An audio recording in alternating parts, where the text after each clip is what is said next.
Oke, Dokter Tirta ini banyak banget yang request. Banyak banget request. Aduh, ini deg-degan ya kesini. Waduh, coy. Gede banget. Dan nggak kira di tempat segede ini isinya cuma satu orang ya. waduh. Kadang satu, kadang bisa rame-rame lah. Oh ya gitu ya. Iya. Tapi bener nih asli plot twist. Kupikir kau tuh pendek. Oh, Di tadi pas kamera. ketemu di depannya. Kaget lah begitu ketemu. Halo Dokter Tirta. Anjir gede banget coy. Aslinya ternyata 186 ya. 181, 181. Gede coy asli. Gede kalau Itu ini. banyak yang bilang gitu loh, banyak yang bilang pas ketemu di Asi kok lebih gede dibanding. Iya gede dan nggak kelihatan kalau di kamera tuh kayak kurus kecil. Pas Oh di sini, iya, iya. oke, saya takut main-main kali ini. Gebok kali. Ini pertanyaan jangan susah-susah ya Pak ya. Ya, Karena aman. karena secara saldo kita berbeda jauh. Waduh. Saya mengakui dulu itu ya. Ini kali ini gue tuh podcastnya unik. Karena satu, gue jarang undang bintang tamu ke podcast. Gue hampir gak pernah podcastin orang. Oh Jadi ya? gue cuman podcastin orang yang gue bener-bener tertarik. Misalnya kayak Bang Sandi tentang investasi. Heeh. Gue kayaknya podcast kayak gak nyampe 10 ya gue ya. Gue gak nyampe 10 nge-podcastin orang. Biasa monolog ya? Monolog, karena gue gak pernah, gue jarang tertarik sama orang. Nah tapi khusus ini gue tertarik sebenarnya dari dulu. Cuman baru ada kesempatan dan baru ada waktunya. Jadi thank you banget nih waktunya di sini. Nah mungkin kita sebelum mulai gue tuh pengen ngulik sedikit. Lu kan dulu awalnya dokter kan. Benar sampai sekarang. Nah tapi sejarah lu untuk jadi seorang pedagang kan waktu gue sempat dengar-dengar ya di beberapa podcast. Lu bilang dulu sempat susah, sempat makan mie juga dibagi juga pernah. Benar ya. Itu kenapa awalnya jadi pedagang? Waktu itu dagangnya apa aja waktu awal-awalnya? Gue penasaran sisi bisnisnya dulu nih. Kalau fakta itu adalah langsung straight to the point. Ya. Bisnis pertama kali aku umur semester 1, berarti 18,5 tahun. Itu real. Itu 18,5 tahun. Iya, jadi usia 18 ke 19 di tahun 2009 akhir. Saat itu in fact aku ngerasa pada waktu aku masuk dokter ego dong, kayak wah ini jurusan dengan nilai tertinggi. Jadi kalau kita pada waktu itu kedokteran umum itu adalah jurusan dengan nilai paling tinggi kalau ujian masuk. Ya. Jadi masih ego akademik, Ursulin soalnya kan SMA, tahu ada Gina Pacis, jadi pengen masuk situ. Udah begitu masuk kita di brief di kuliah pertama dan aku baru ngerti ternyata jalannya itu maraton, panjang banget. Oke. Jadi S1 harus 3,5 tahun. Terus harus koas 2 tahun, belum kita harus internship dan harus spesialis. Aku anak tunggal nih. Bapak ibu, papa mamaku tuh orang bank, perbankan. Itu privilege pertama, itu yang nggak semua orang tahu ya. Aku ngomong di sini nih. Papa mamaku tuh orang keuangan dan sangat straight, apalagi papaku tuh dosen ekonomi.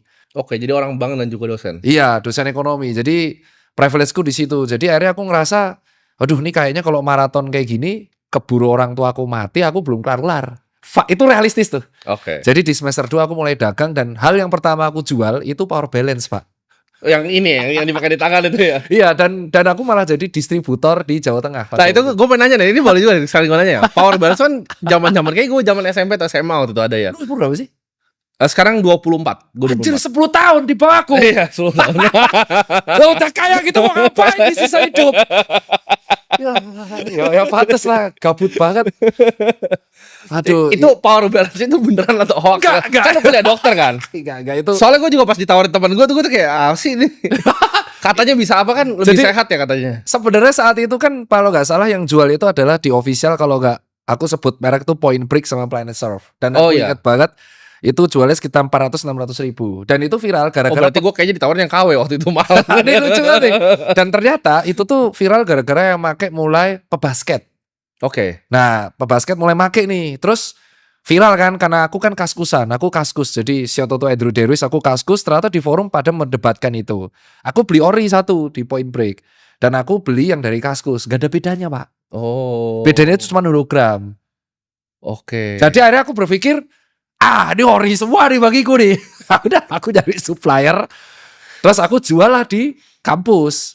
Wih viral Pak, kampus tuh pada beli semua. Sehari aku bisa jual dari 10, 50, 1000. Ya udah itu dagang pertamaku cuan di situ setengah tahun. Baru di bulan ke-7 di tahun 2010 tengah udah mulai laba banyak tuh, udah bisa. Jadi aku ditanya kapan kamu dapat cepek tiaw 100 juta pertama, itu adalah di 19 tahun. 19 tahun berarti itu zaman waktu itu kaskus. Lu berarti jualan dari kaskus. Iya, kaskus. Sama dong jual kaskus. Iya, jual kaskus tuh aku pertama, dan itu no fakta, privilege-nya adalah karena aku tidak tidak begitu kesulitan karena basic papaku adalah bank. Jadi aku muterin uang saku jadi Ya. modal gitu terus. Jadi cepet. Oke. Nah, uang 100 ini jadi jual berikutnya, jual tren. Setelah power balance aku melihat kayaknya trennya mulai redup, aku jual jam monol. Oke. Jam monol tuh yang kecil-kecil. Tahu. Tahu kan warnanya Tahu. beda-beda. Sama kejadiannya. Itu Gue juga jualan jam loh dulu. ori KW-nya nggak ada beda. Iya. Udah di situ triple aku. Dari 100 jadi 150-an atau 160. Oke. Nah, habis itu di tahun 2011 aku jualan yang di situ aku kenal Mas Untung Store. Aku jual BlackBerry. Oke. Di 2011 lucu kan? Tapi juga- masih kuliah. Kita sama ya? Gue pernah jualan jam. Ini juga tentu nggak tahu nih. Gue nggak pernah cerita. Gue pernah jual BlackBerry, tapi bukan BlackBerry-nya, baterainya gue jual. Oh ya? Karena baterai BlackBerry itu gampang meleduk kan dia. Iya benar. Gue pernah jualan baterainya di Aku tuh Kaskus jual dulu. BlackBerry. Jadi zaman 2011 saat itu aku punya teman, sekarang dia jadi sekolah spesialis namanya Dr. Alvin. Saat itu kan BlackBerry itu belum menjadi sesuatu yang ada distributor utama. Ya. Saat itu baru TAM, ya kan? Nah, akhirnya ya kita tuh order sendiri dari Alvin ini. Alvin itu order banyak, dia juga jual suplemen fitness. Aku bertugas menjualkan. Oke. Dari jual 1, 2, 3, 5 sampai 25. Dan yang paling laris tuh Javelin, Gemini sama Bolt. Sampai apa lah aku? Iya. Itu laba terus. Gemini yang paling murah kan? Iya, Iya, dan itu gua- laba terus. Seneng dong. Iya. Usia masih belum sampai 20, 3 kali usaha bener semua. IPK masih aman, egoku tinggi banget. Itu belum pernah gagal. Failku tuh malah menjual barang yang aku suka. Jual Oke. sepatu. Menarik. Gitu. Nah ini berarti banyak yang hidupnya berubah karena Kaskus ya bro ya. Iya, jualan. Memang Jadi tak- shout out untuk Andrew Darwis. Kemarin tuh gue sempat main ke klub dia. Kan dia bikin klub kan di Pick 2 tuh. Di Oh, Noya. akhirnya bikin dia. Dia bikin klub. Gue ketemu dia foto sama gue. Tapi gue gak sadar waktu itu dia. Wah, lu Gua soalnya nggak ada hangover kan? Gue gak sadar itu dia yang minta foto sama gue kan. Terus gue sini ini kayaknya yang bikin Kaskus ya. Gue bilang bro hidup gue berubah karena lu. Gue bilang. Sama, bener. Lakuin tuh. Kalau nggak ada Kaskus, kayaknya aku sampai sekarang tetap menjadi dokter spesialis dalam hidup biasa. Oh. Kaskus tuh ngubah hidup karena aku belajar ilmu dagang, komunikasi sama sharing di sana. Dulu kan kalau kita dagang maksimal dibatasin sundul 3 kali. Ya. Nggak boleh kita nyepam. Iya. Terus supaya aman harus ngumpulin cendol. Betul. Cendol tuh nggak boleh komen pertama, Iya kedua. ketua. Harus komen rapi satu-satu. Dan di situ aku mulai kenal Mas Untung. Mas Untung dulu di Jogja. Sekarang udah gede banget dia. Dia punya toko handphone. Oke. Saat itu ada 3. Aku kecil-kecil lah jual handphone. Jual kecil aja masih kayak gitu. Iya. Dan si Mas Untung ini seangkatan sama Renan Store sama PS Store. Oke. Nah, itu tapi gimana caranya waktu itu lu balance antara jadi pedagang. Kita ngomongnya pedagang ya waktu itu ya mungkin ya. Belum pengusaha seperti sekarang. Pedagang sama jadi seorang dokter. Waktu masih kuliah posisinya kan. Masih Dan kuliah. dokter kan salah satu kuliah yang orang bilang paling sulit. Lebih sulit dari hukum kan banyak yang bilang. Ini yang mungkin teman-teman nggak tahu. Jadi di sistem kuliah kedokteran itu sekarang nggak paket SKS. Dia pakainya blok. Jadi kayak kita udah dipaketkan dan kita udah tahu jamnya tuh dari jam 7 sampai jam 5. Dan bagiku saat itu aku ngitung nggak tahu, aku baca buku, ada satu buku yang aku baca ini terpengaruh. Jadi pas kecil aku tuh baca buku namanya A Child Called It. Dan itu yang ngarang Dave Pelzer. Nah, di hari situ aku tahu bahwa kalau orang mau kaya, ini aku nggak tahu kalau pendapat kita berbeda. Tapi kalau sama ya puji Tuhan. Jadi kalau orang mau kaya itu dia harus mengeluarkan effort yang lebih daripada orang lain.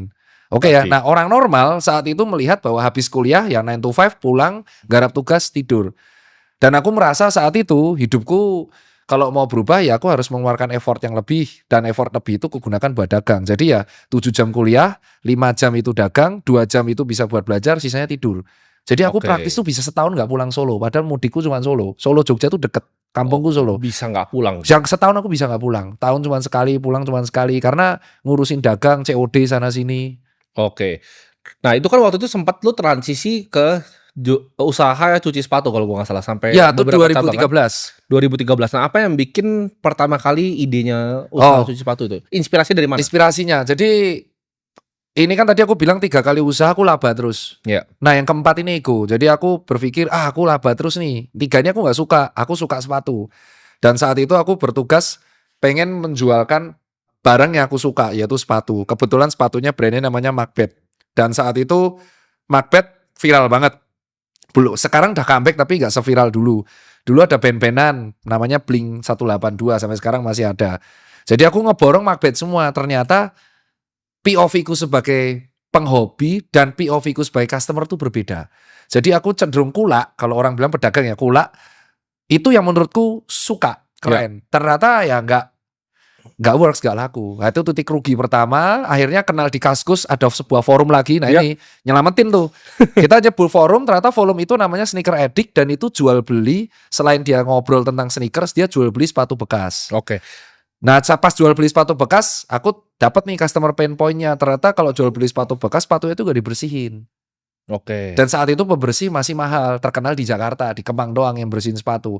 Ya udah di Jogja aku bersihin dari kos ke kos.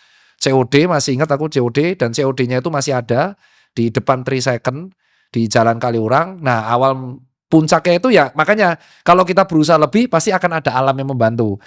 Gunung Kelut itu meletus di 14 Februari 2014. Ya, jadi aku nyuci di kos tuh dari 2011. Ya udah penghasilan biasa 2 kali WMR lah, 2 kali WMR Jogja saat itu berarti 3 ribuan. Cukup lah buat nambah-nambah. Gunung Kelut meletus, abunya tuh ke Jogja. Aku tuh post foto before after di Instagram sama Twitter. Oh, Viral.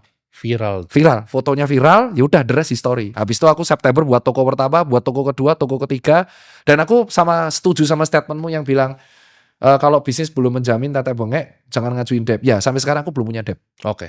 Itu setuju dulu.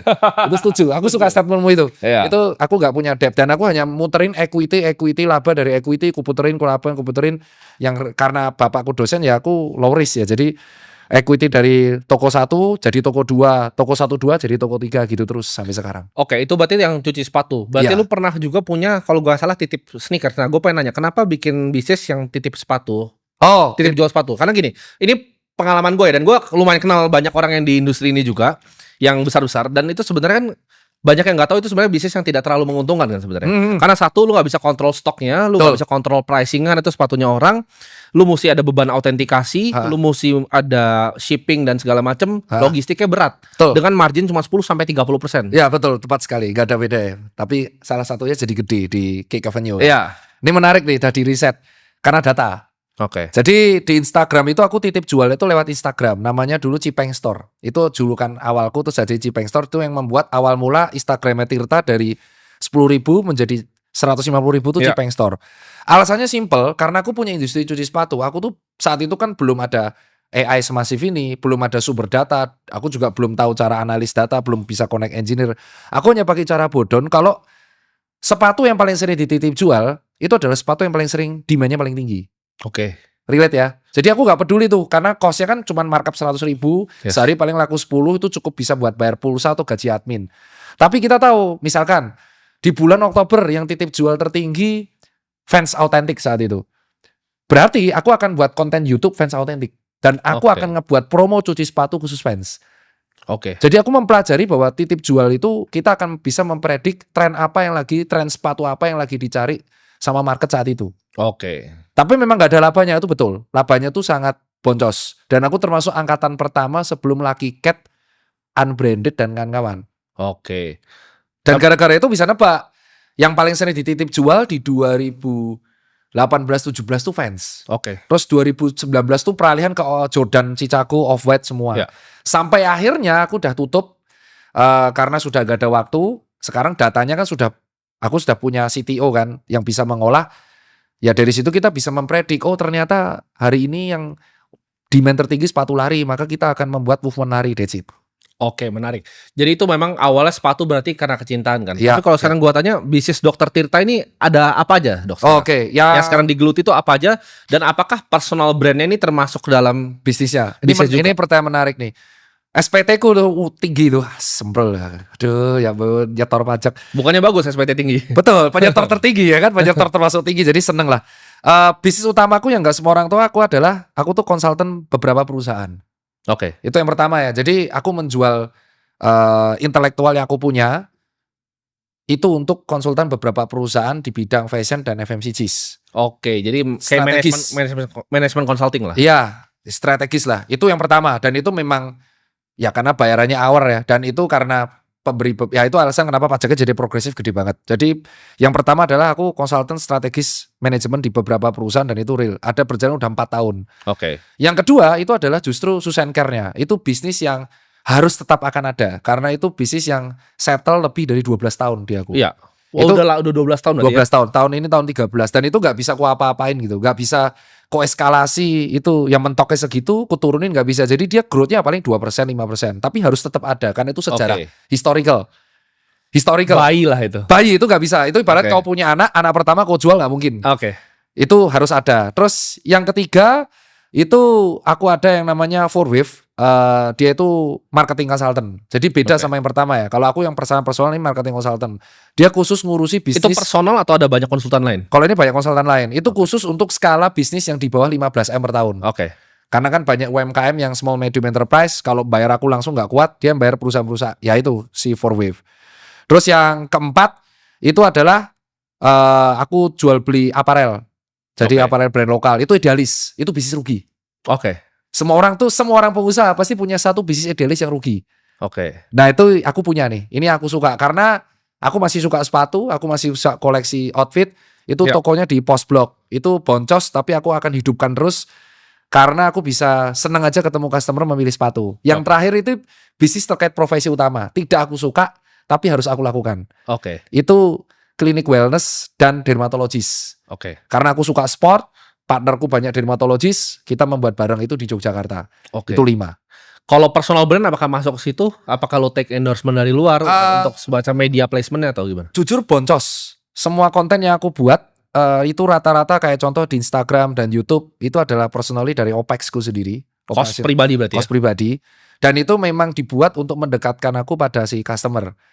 ya? Oke. Nah itu jadi ibaratnya aku hanya saat itu aku menirunya gini. Aku melihat bahwa Mark sama Jeff Bezos itu kenapa ngonten saat itu.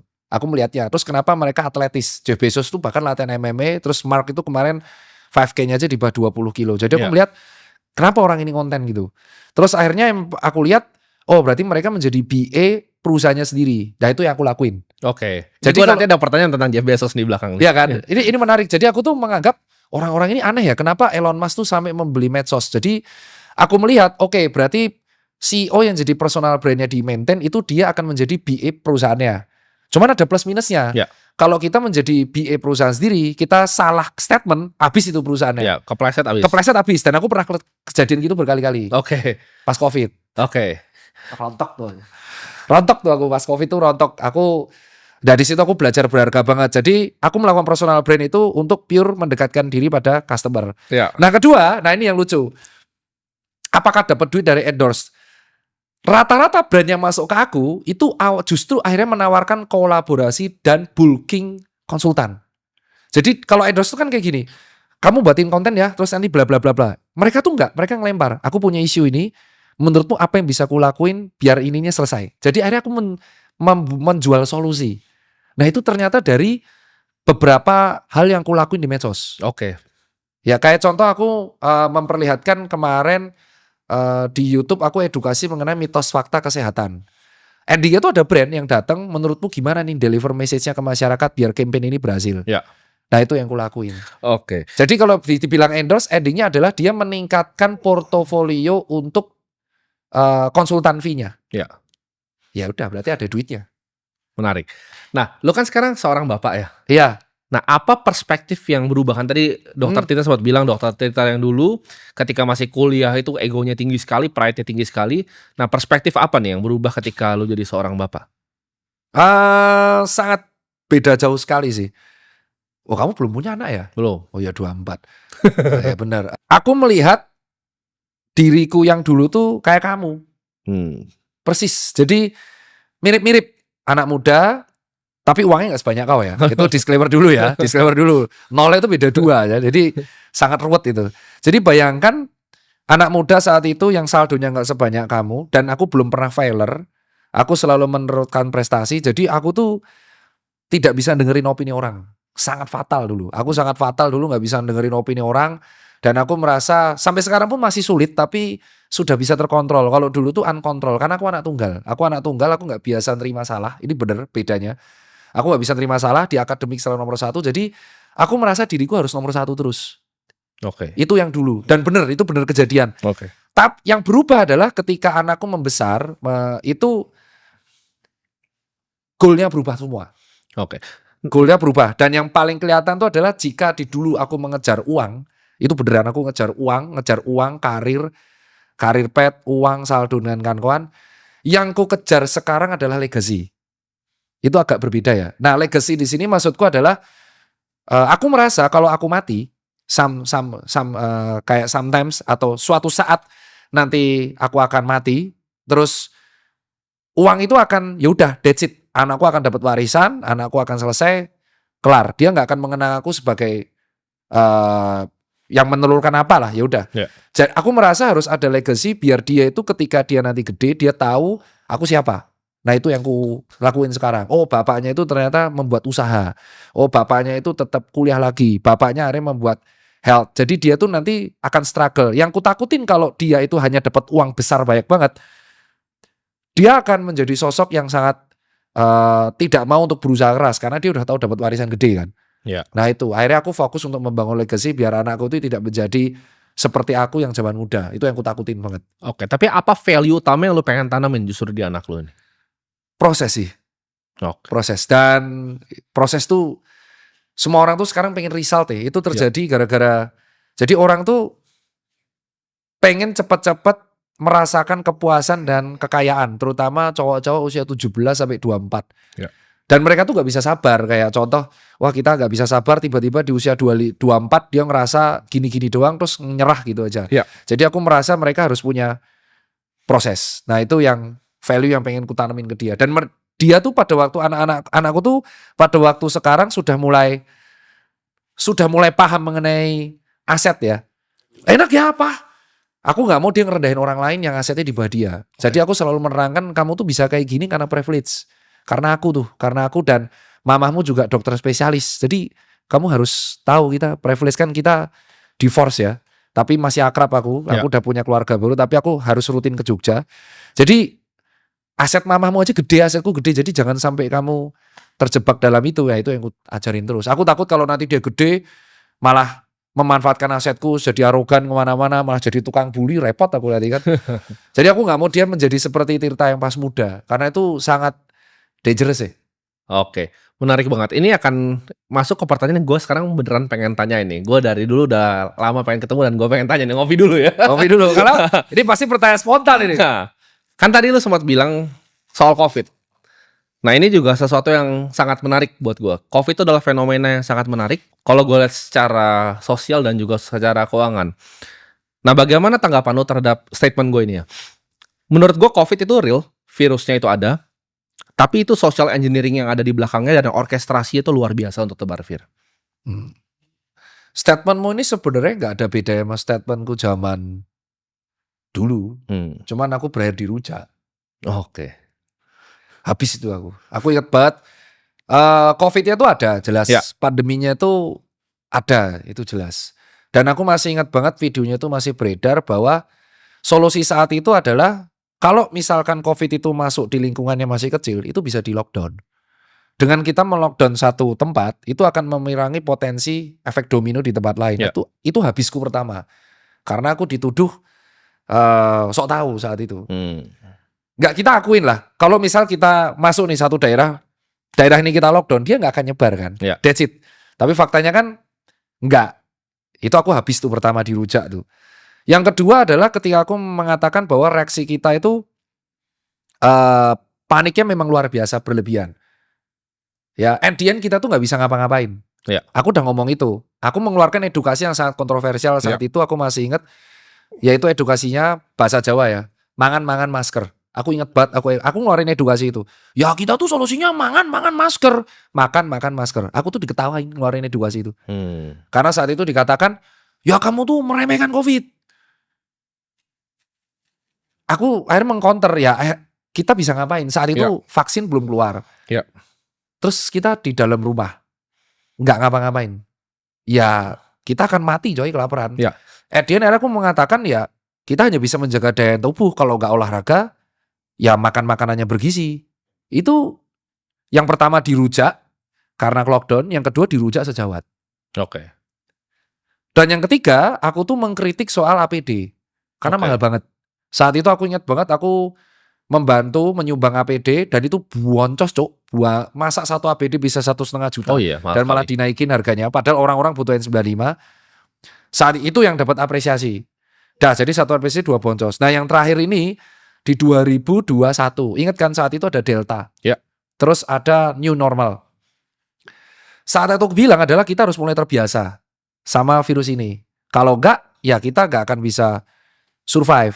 Itu berakhir aku dirujak lagi. Oke. Jadi aku akhirnya melempar balik ke teman-teman sejawatku. Aku tuh selalu di titik garis tengah. Oke. Garis tengah itu adalah kita tuh kan negara dengan jumlah penduduk yang sangat besar. Dan kita itu kan mobilitasnya tinggi. Jadi kita tidak bisa itu saat itu kalau kita pure social distancing. Jadi akhirnya orkestrasi itu ya virusnya ada, kepanikannya ada, tapi memang itu akhirnya membuat kerontokan ekonomi yang sangat luar biasa. Tapi muncul orang kaya baru dari situ.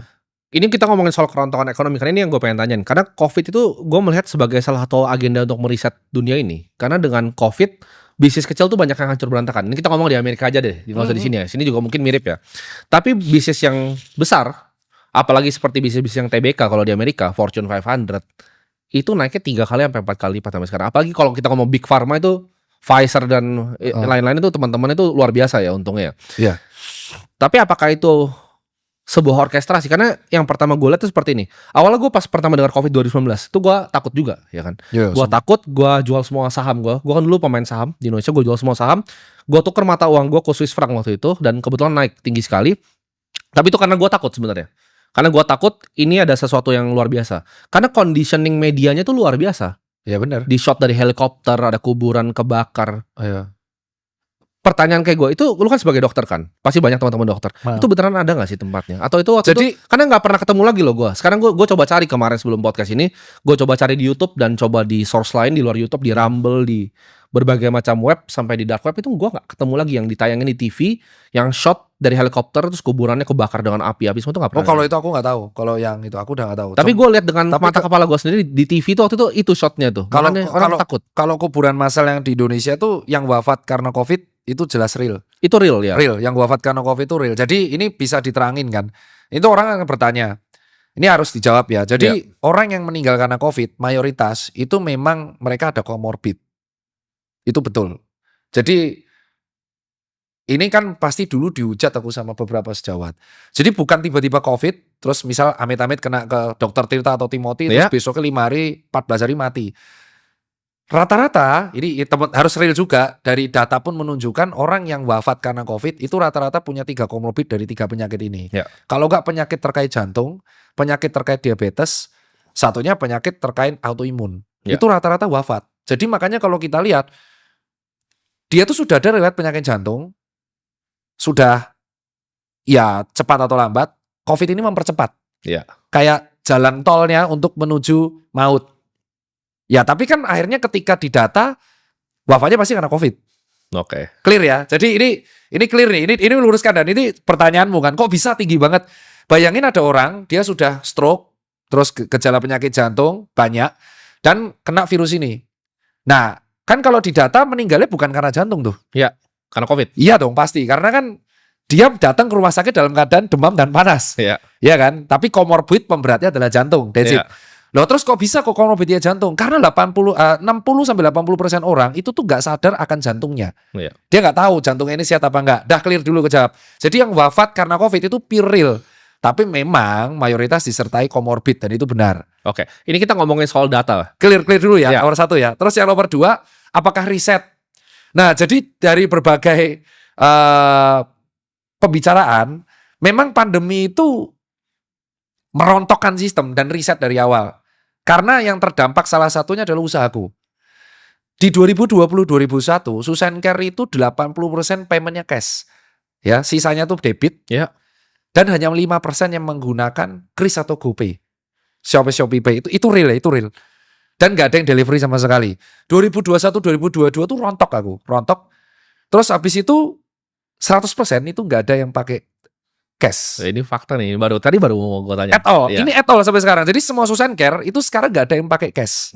Nggak ada. Dan 50% itu delivery service. Nah, kenapa kok Dokter Tirta viral keluar-keluar di COVID? Karena di Maret 2020 itu aku ingat banget Susan Care tuh bingung mau buka apa enggak. Dan di April 2020 Susan Care Tebet itu buka, besoknya dirahasiakan Satpol PP. Oke. Nah, itu yang membuat akhirnya aku nge-live kayak ini kebijakannya mau gimana nih saat ini, mau lockdown atau mau enggak, jangan tengah-tengah nih, karena pegawaiku harus dikasih makan dan aku nggak pernah ngekat saat itu. Jadi clear aja, loss terus. Cuman setelah riset itu bisnisnya tuh jadi beda, model bisnisnya beda semua. Oke. Dan itu bener riset. Jadi di satu sisi memang si COVID ini merontokkan, tapi dia memang meriset sistem dan membuat bisnis model kanvas yang kita pelajari di S1 kan aku kuliah dan S2 itu sangat berbeda. Ya. Itu real. Nah ini gue pengen tanya lah. Gue bukan dokter, ini disclaimer juga, gue bukan dokter, gue nggak punya ilmu sama sekali tentang kesehatan ya, gue ilmunya keuangan ya bukan kesehatan, tapi ini sesuatu yang gue ngobrolin sama berbagai macam dokter, bukan cuma dari Indonesia. Jadi di komunitas keuangan kan banyak yang dokter senior dari luar negeri juga. Gue pernah bahas tentang tes data PCR ini. Kenapa ini adalah naratif social engineering? PCR itu kan tes yang hypersensitif sebenarnya. Iya. Nah, ini gue pernah ngobrol sama salah satu dokter, dia bilang kayak gini ke gue. Itu kalau lu flu 2 minggu lalu, sekarang udah sembuh, virusnya udah mati nih di hidung lu. Tapi lu tesnya dengan PCR, itu bisa kena positif virus yang udah mati. Jadi PCR itu kalau digunakan untuk seperti widespread massal gini, itu pasti yang plus tuh banyak sekali. Dan datanya itu pasti ngawur satu dunia itu tentang jumlah COVID-nya. Jadi ketika ada yang mati, bahkan virus COVID udah mati, dia kena PCR dia COVID, padahal emang udah mau mati aja orangnya. Di data orang yang mati sama COVID. Iya, makanya disebutnya itu adalah hypersensitive but not specific. Iya, jadi ini kan semacam social engineering massal, bukan ini beda pendapatnya. penyakit yang luar biasa berbahaya sebenarnya kan. Sebenarnya kalau dibilang dangerous menurutku tetap dangerous ya. Karena segala sesuatu yang merontokkan apalagi sistem pergerakan ekonomi dunia itu tetap menurutku danger. Itu dijadikan alasan atau enggak? Karena kan di 2025 ini direktur CIA zaman Joe Biden baru keluarin statement kan. COVID ini kemungkinan besar tuh di lab. Yang dulu diketawain sama orang. Dulu dibilang ini kan memang penyakit yang ada. Aku termasuk baru dikeluarin nih 2025 nih. Aku termasuk yang setuju ya soal itu ya. Dan itu membuat aku dihujat. Makanya kan bioweapon kan sebenarnya. Aku nggak bisa bilang itu. Itu kamu ya. Ya. Karena gini nih, ini situasi ini mungkin penontonmu akan suka. Jadi kan Bara kemarin teman-temanku pada bilang akhirnya keluar bahwa ini bukan dari kelelawar tapi dari lab gara-gara statement beliau kan. Ya, itu statementnya aku Direktur CIA ya. Baru tapi statement ya, baru. 2021 kan nggak begitu. 2021 kan aku ngomongnya masa sih itu Gutu Picru gara-gara kelelawar. Kan dihujat. Saat itu aku dihujat. Aku malah dituduh, wah Dokter Tirta gara-gara ngobrol sama teman-teman yang pro konspirasi malah percaya. Enggak, kita kan tetap berusaha kritis. Ya kan? Tapi sekarang kenapa nggak mau ngomong karena capek? Ya. Karena aku saat itu dihujat kanan kiri gitu loh. Oke. Menjadi tengah tuh nggak enak, Tim. Ya. Aku nggak tahu kamu rasanya gimana. Tapi saat itu aku tuh tengah tuh jadi kayak aku percaya virusnya ada, tapi aku berusaha kritis gitu loh. Kayak Too Good To Be True, masa sih dari kelelawar tiba-tiba semasif ini gitu loh. Udah saat itu aku percaya itu. Dan saat itu saranku adalah kita kan we can do nothing. Kita tuh gak bisa ngapa-ngapain. Selain kita cuma pakai masker, cuci tangan, that's it. Dan itu kan cara mencegah untuk penularan virus pada umumnya. Yang berujung dihujat lagi. Endingnya aku edukasi mangan-mangan masker, berujung dihujat lagi. Nah terus kamu tanya nih, terus gimana pendapatmu social engineering? Aku gak tahu tuh social engineering apa enggak. Tapi yang jelas semua solusi yang kemarin terjadi itu adalah terlalu cepat. Dan menurutku malah akan plot twist kalau endingnya itu adalah justru vaksin Sinovac yang menurutku resikonya paling kecil. Oke. Nah ini kan soal vaksin ini kan juga banyak perdebatan lah. Tapi gue nggak mau masuk ke perdebatan vaksin. Tapi maksud gini, lo adalah dokter yang punya keilmuan di bidangnya waktu ngomong COVID, tapi dihujatkan secara sistematis. Iya. Tapi ini bukan cuma lo yang ngalamin dok. Ini semua dokter-dokter senior di dunia yang ngalamin. Virologis terhebat di dunia, Nobel Prize winner itu banyak yang kena hujat ketika mereka coba speak up mengenai ini. Jadi ini konsensusnya terjadi secara global sebenarnya. Jadi orang dipaksa untuk jadi tidak kritis kan terhadap hal ini. Seolah ada kuasa yang pengen dunia ini mengamini ini sebagai apa yang mereka mau kan. Iya betul. Dan sebenarnya kalau lu sadar kenapa kok tren olahraga itu akhirnya naik sekarang? Ya karena itu satu-satunya cara untuk bertahan melawan virus. That's it. Kalau daya tahan tubuh lu aman, ya lu akan aman. Tapi kan faktanya saat itu kan orang yang berusaha untuk gimana ya? Ini jelasinnya gini, ini buat teman-teman dokter ya, biar tahu karena yang nonton dirimu kan nggak hanya penikmat keuangan ya. Aku akan jelaskan POV-nya biar general, netral. Ini agak sulit nih, harus mikir omongannya. Jadi gini, kalau kita tuh memberikan statement bahwa COVID itu mengerikan, itu kan niatnya kan. COVID itu mengerikan, akan membunuh banyak orang. Dan ini naik lagi, tahun ini naik lagi. Dan itu sebenarnya bisa diprediksi gak apa-apa. Iya, udah naik lagi. Naik lagi. Makanya gue mau penting banget di podcast naik ini. lagi. Jadi ada dua pilihan cara dokter untuk mengedukasi. Oke. Cara pertama adalah kamu akan memberitahukan bahwa oke, COVID itu mengerikan. Oke, hati-hati. Oke. Nah, sekarang aku mengcounter. Oke, memang mengerikan. Caranya gimana? Cara ngelawannya. Ayo, kasih tahu cara ngelawannya. Terus mereka kan akan mengcounter, ya kamu harus ini. Ya masa kita di rumah nggak ngapa-ngapain 2 tahun, men. Tapi gini, itu kan itu saat itu kan. Nah, akhirnya kan aku menjawab dengan cara netral. Yaitu, ya udah, kita jaga daya tubuhnya aja, berujung dihujat. Oke? Sampai sekarang aku akan menjawab dengan pilihan yang sama. COVID-nya tuh ada, memang ada, dan itu akan terus naik turun kayak kurva, coy. Kayak yang kenapa kok naik? Ya karena ada mudik, karena mobilitas, karena ini kemarau, karena musim lagi jelek, dan virus itu kalau humidity-nya tinggi, perkembangan akan tinggi, dan dia akan bermutasi terus. Jadi COVID itu gak akan pernah hilang. Dan pasti akan satu sesi naik, dan satu sesi pasti turun. Ya itu sama kayak TBC. TBC itu dari dulu sampai sekarang ada terus. Yeah. Cuman gara-gara kemarin ada Bill Gates mau di sini, heboh semua. Oke. Iya kan? Kan kesel kan? Aku tuh kayak kenapa harus dihebohin? Dari dulu juga ada TBC itu nggak hilang, DBD juga nggak hilang, sama kayak COVID itu nggak hilang. Kenapa naiknya sekarang? Ya karena mobilitas orang tuh lagi meningkat sekarang. Semakin peningkatan mobilitas ya COVID-nya akan ada. Terus solusinya gimana? Ya masa kamu mau social distancing lagi? Nggak mungkin dong. Ya terus apakah kita harus takut? Yang aku bingung tuh yang ditakutin tuh adalah kenapa gitu loh. Ya kan kita udah hampir 5 tahun setelah COVID itu. Ya cara satu-satunya cuma menjaga daya tubuh, that's it.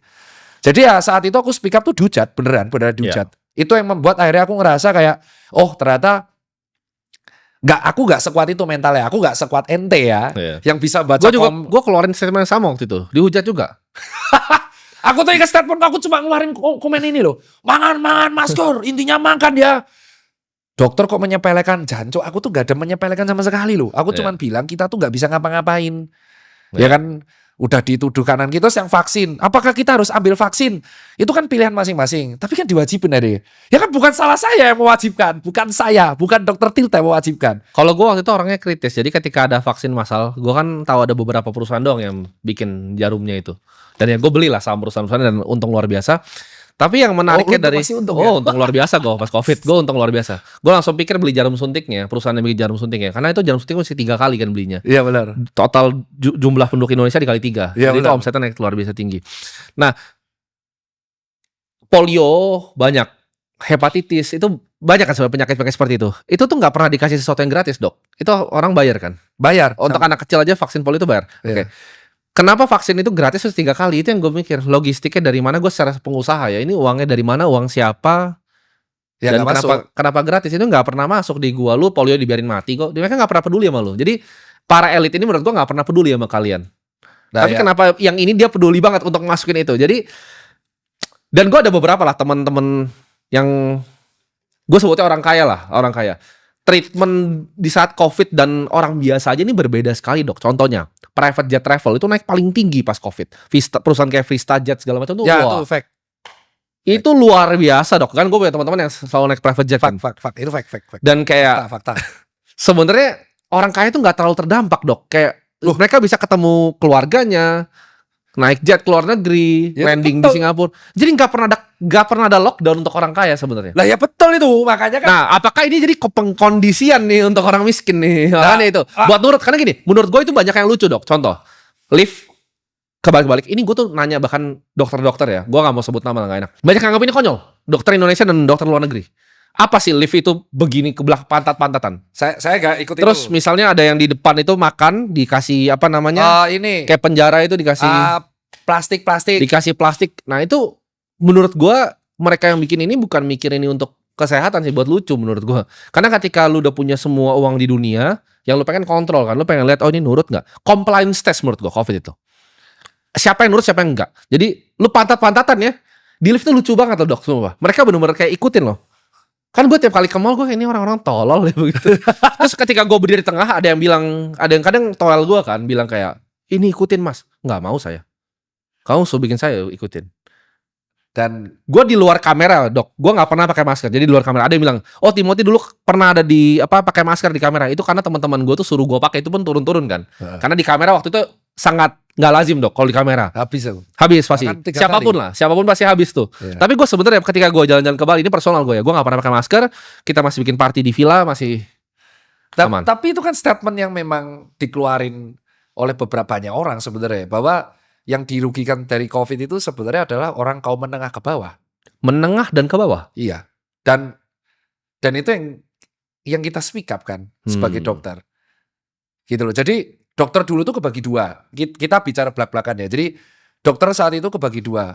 Aku ingat banget. Dan itu menghancurkan dokter kebagi dua, dan itu menghancurkan lumayan image personal branding yang ngebuat akhirnya aku kayaknya nggak bisa kalau kita tuh terlalu speak up, terlalu brutal gitu. Ya. Ini beneran. Itu alasan kenapa kok Tirta berubah. Kan di podcast. Karena kan kamu ngomong duluan. Jadi Ya. aku akan ngomong duluan. Alasan berubah paling fatal ya, aku merasa bahwa kalau kita speak up menjadi diri kita di medsos tuh kadang orang lain tidak bisa menerima diri kita. Oke. Secara real. Dan saat itu dokter kebagi dua. Ada dokter yang memang sangat saklek. Kita lihat sampai sekarang pun ketika COVID naik, ya postingannya akan kayak gitu terus. Ya kan, postingannya akan kayak gitu terus. Tapi ada dokter yang juga berpikir, ya kalau mereka kaum menengah ke bawah ini nggak disuruh kerja, mereka tuh cuma punya dua pilihan, mati karena COVID atau mati karena kelaparan. Udah, that's it. Itu Iya. Aku kan ngomong itu ke mereka. Aku tuh masih ingat banget, aku ngomong sama seniorku, kalau edukasi kita kayak gini terus, mereka cuma mati karena dua hal. Kalau nggak mati karena kelaparan, mati karena COVID. Udah.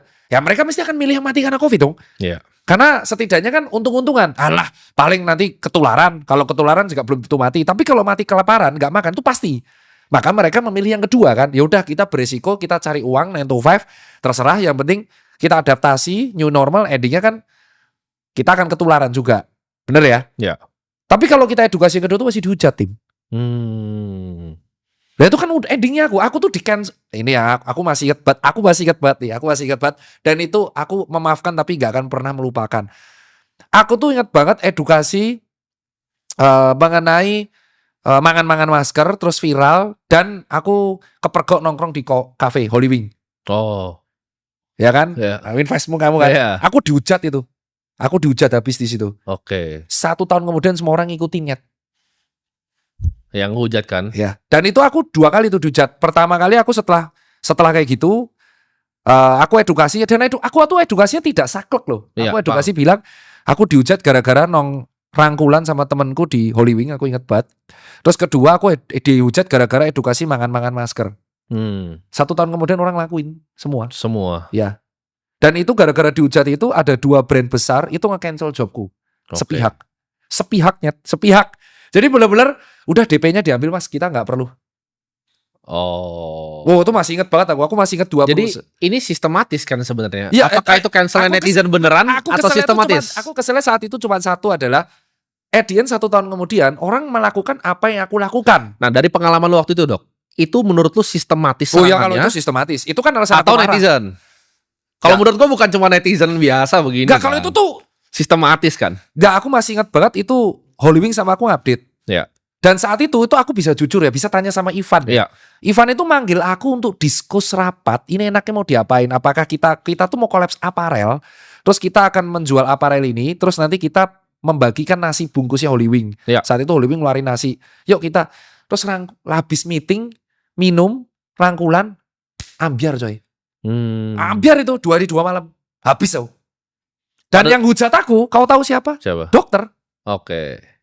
Padahal waktu itu sama Ivan tuh pengen bagi-bagi makan, karena gue inget Ivan zaman itu dia pengen bagi-bagi Lah ke ya itu nakes sama kan. aku, sama baju. Yang buat baju nakes kan. Lah ya itu. Jadi buat teman-teman yang nggak tahu, itu. Holy Wings tuh supply banyak sekali makanan ke Lah ya itu. semua rumah sakit. Dan saat itu aku habis. Tanya Oh. Ivan habis. Itu berdua habis, dan aku sama Holy Wing tuh posisi bingung. Aku nyalahin adminnya. Adminnya minta maaf, aku masih ingat adminnya minta, "Dok, kami nggak ngira impact-nya segede ini." Aku ingat captionnya, "Dokter Tirta aja Holy Wing kamu kapan?" gitu. Nah, itu captionnya kan. Akhirnya saling menyalahkan. Cuman aku keselnya tuh at the end semua orang melakukan, dan itu lebih parah. Dan pas aku keluar Jakarta itu kayak nggak ada COVID. Itu Nah, yang iya, buat iya. aku tambah dongkol. Jadi Habis itu kan aku dongkol kan. Oke lah, setengah aku skip, aku ngaku salah.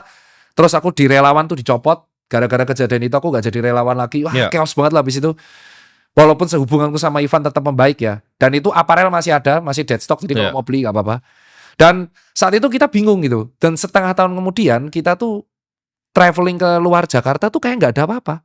Nah, ini menarik nih, karena gue juga pertama kali mata gue kebuka ketika waktu COVID kan, Ya gue sama teman-teman gue sih nggak mau di sini ya karena lockdown kan, kita kabur ke Bali akhirnya. Nggak ada Jadi, apa-apa. Nah di Bali itu unik sekali teman-teman. Mereka itu jadi benci karena mereka juga disuruh lockdown sama kan. Tapi orang Bali itu punya pikiran yang berbeda sama orang-orang Jakarta. Jadi pas gue ngomong sama supir gue, beli kok nggak pakai masker? Ah persetan lah maksudnya ini kayak Ya begini. karena sama. Karena mereka ngerasa makannya mereka mau dimatiin sama ini nih. Terus mereka ngerasa gue nggak peduli. Ya Bagus karena- mati aja karena gue gak bisa makan. Mereka Ya ngomongnya sama. bener kan daripada Bagus mati aja gue katanya gitu. ya daripada nggak bisa mati kelaparan, nah mending kena COVID. Jadi yang ke brainwash itu cuma orang Jakarta sebenarnya. Orang di Bali itu nggak ada yang kena propagandanya itu. Mereka buka semua kok masker. Ya itu yang aku kesel tuh. Kenapa ya terus aku dicap pada waktu itu ada satu statement di Twitter tuh aku ingat banget, itu ngeselin banget.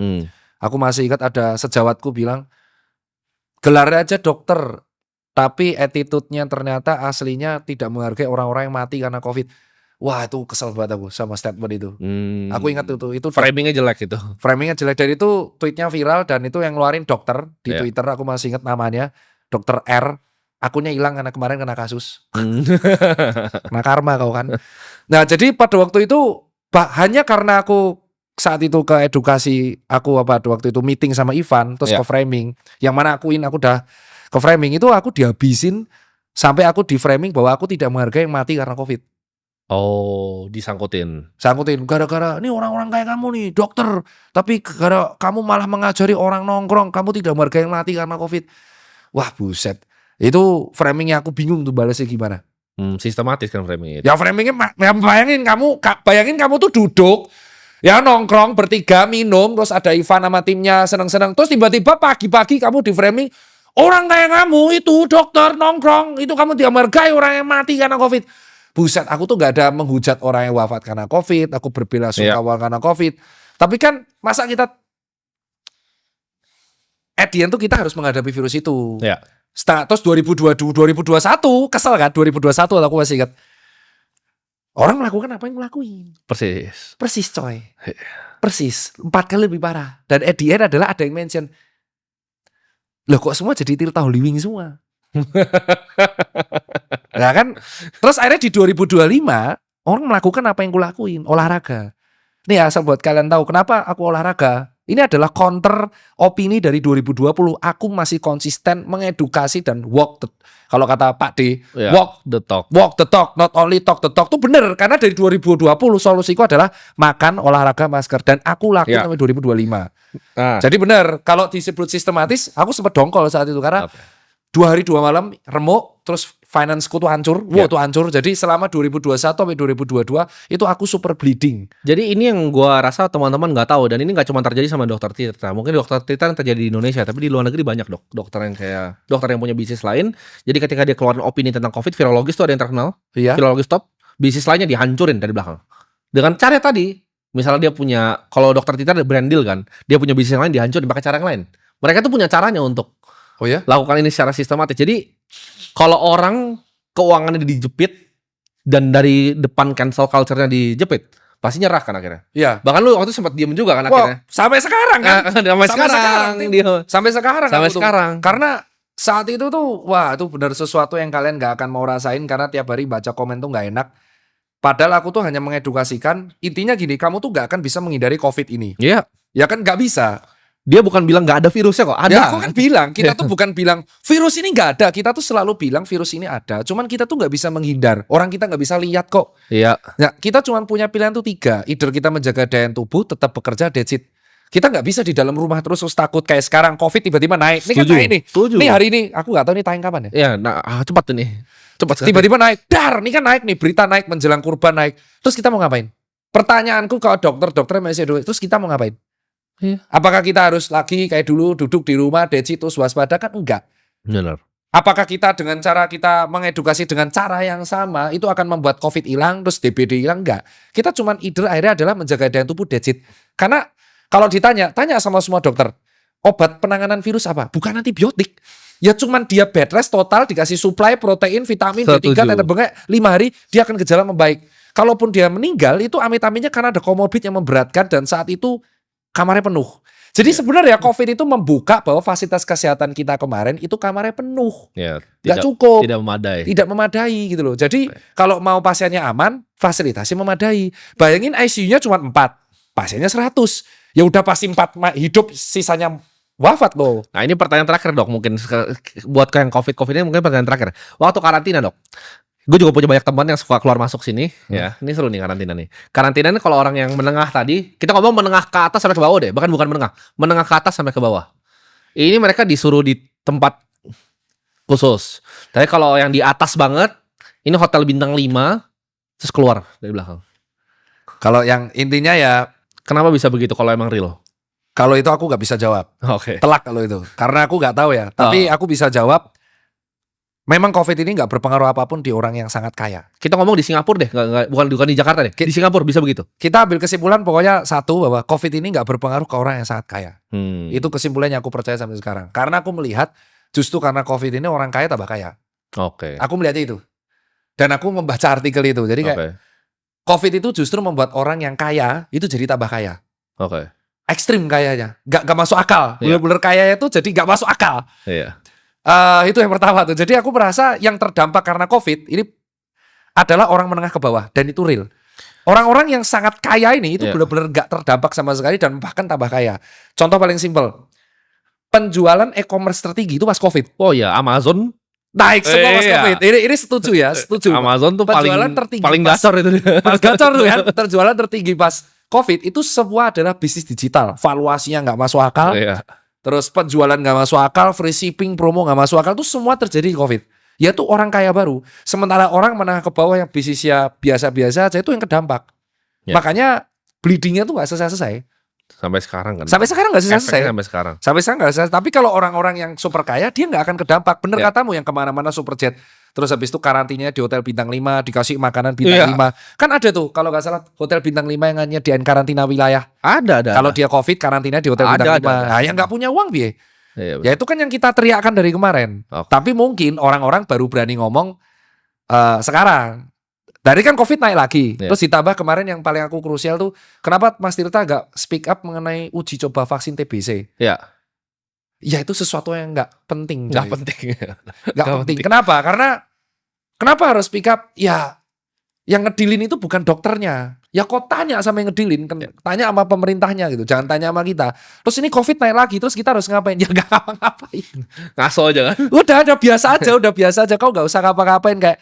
Emang TBC ini ada dari dulu ada, sudah ada vaksinnya BCG. Kamu udah menghadapi itu.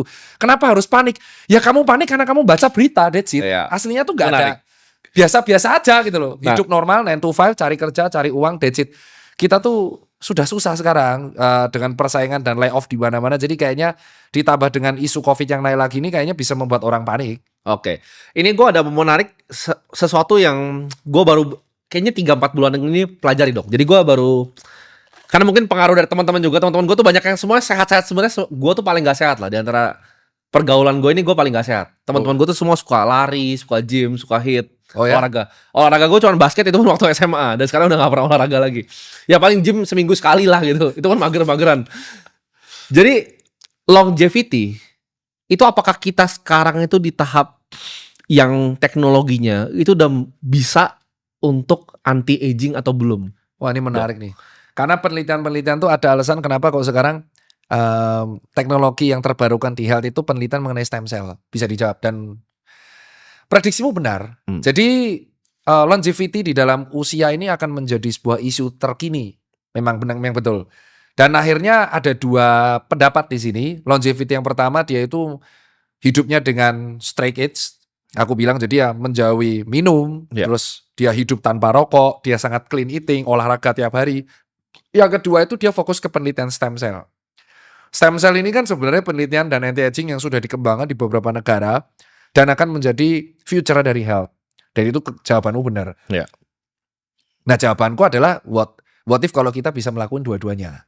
Kalau di Indonesia untuk stem cell sendiri itu masih jarang ya. Ada beberapa klinik dan rumah sakit yang sudah ada, tapi tidak semasif Korea Selatan, Taiwan, Inggris, dan kawan-kawan yang Jepang. Jadi jawabannya itu benar. Kenapa kok orang olahraga? Karena ya endingnya adalah ini kembali lagi pas pandemi. Mereka tahu bahwa orang meninggal karena COVID rata-rata punya komorbid. Jadi mereka akhirnya ketakutan untuk komorbid ini kan. Jadinya mereka menjaga dengan healthy lifestyle. Ya.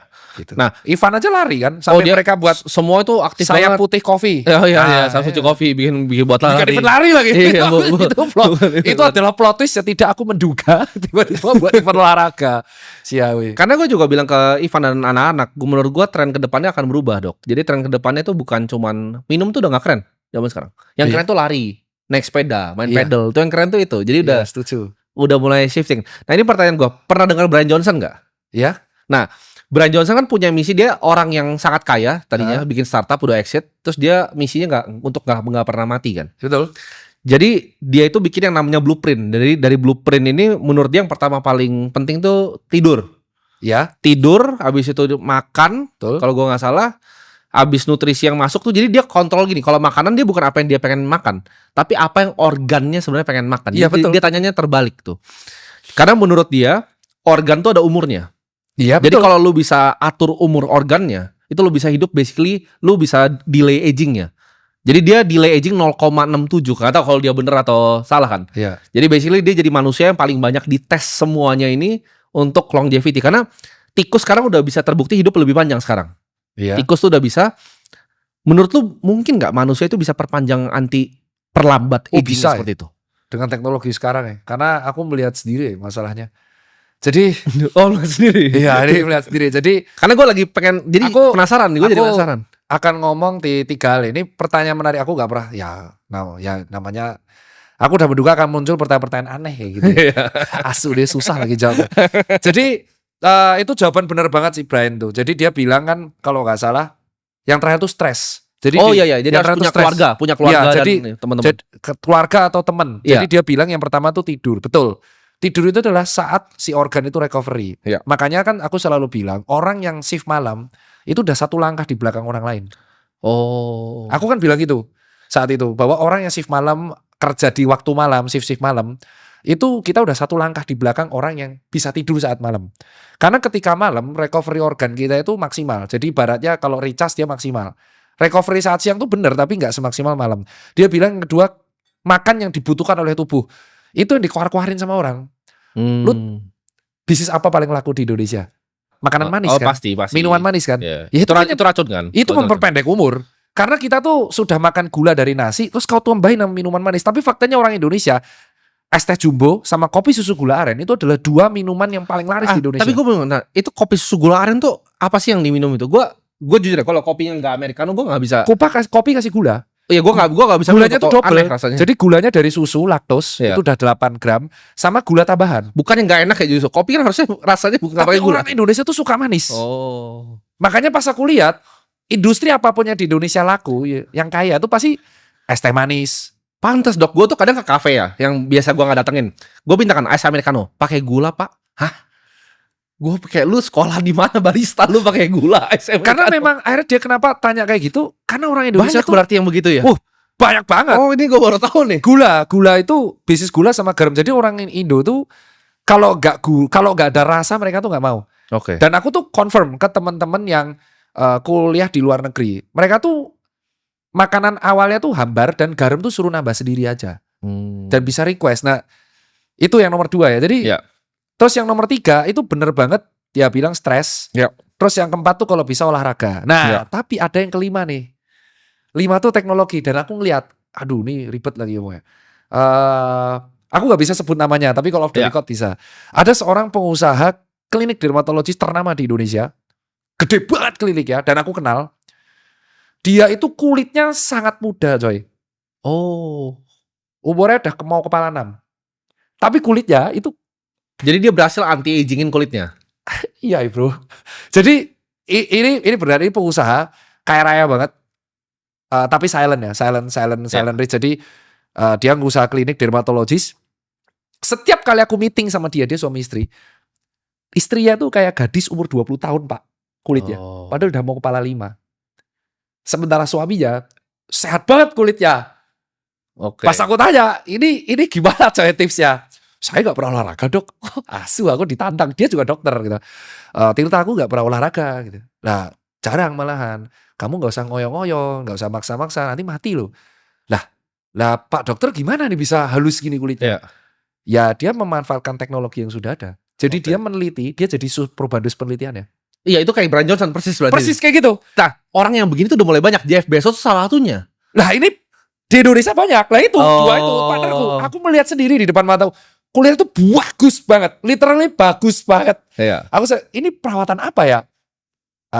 Ya ini dok. Lah, jadi dokter ya aku jadi subjeknya. Ya. Dan ternyata bagus. Wah buset. Nah dari situ aku melihat diskus sama teman-temanku dermatologis, sama teman-teman dermatolog SPDV yang kritis. Ya.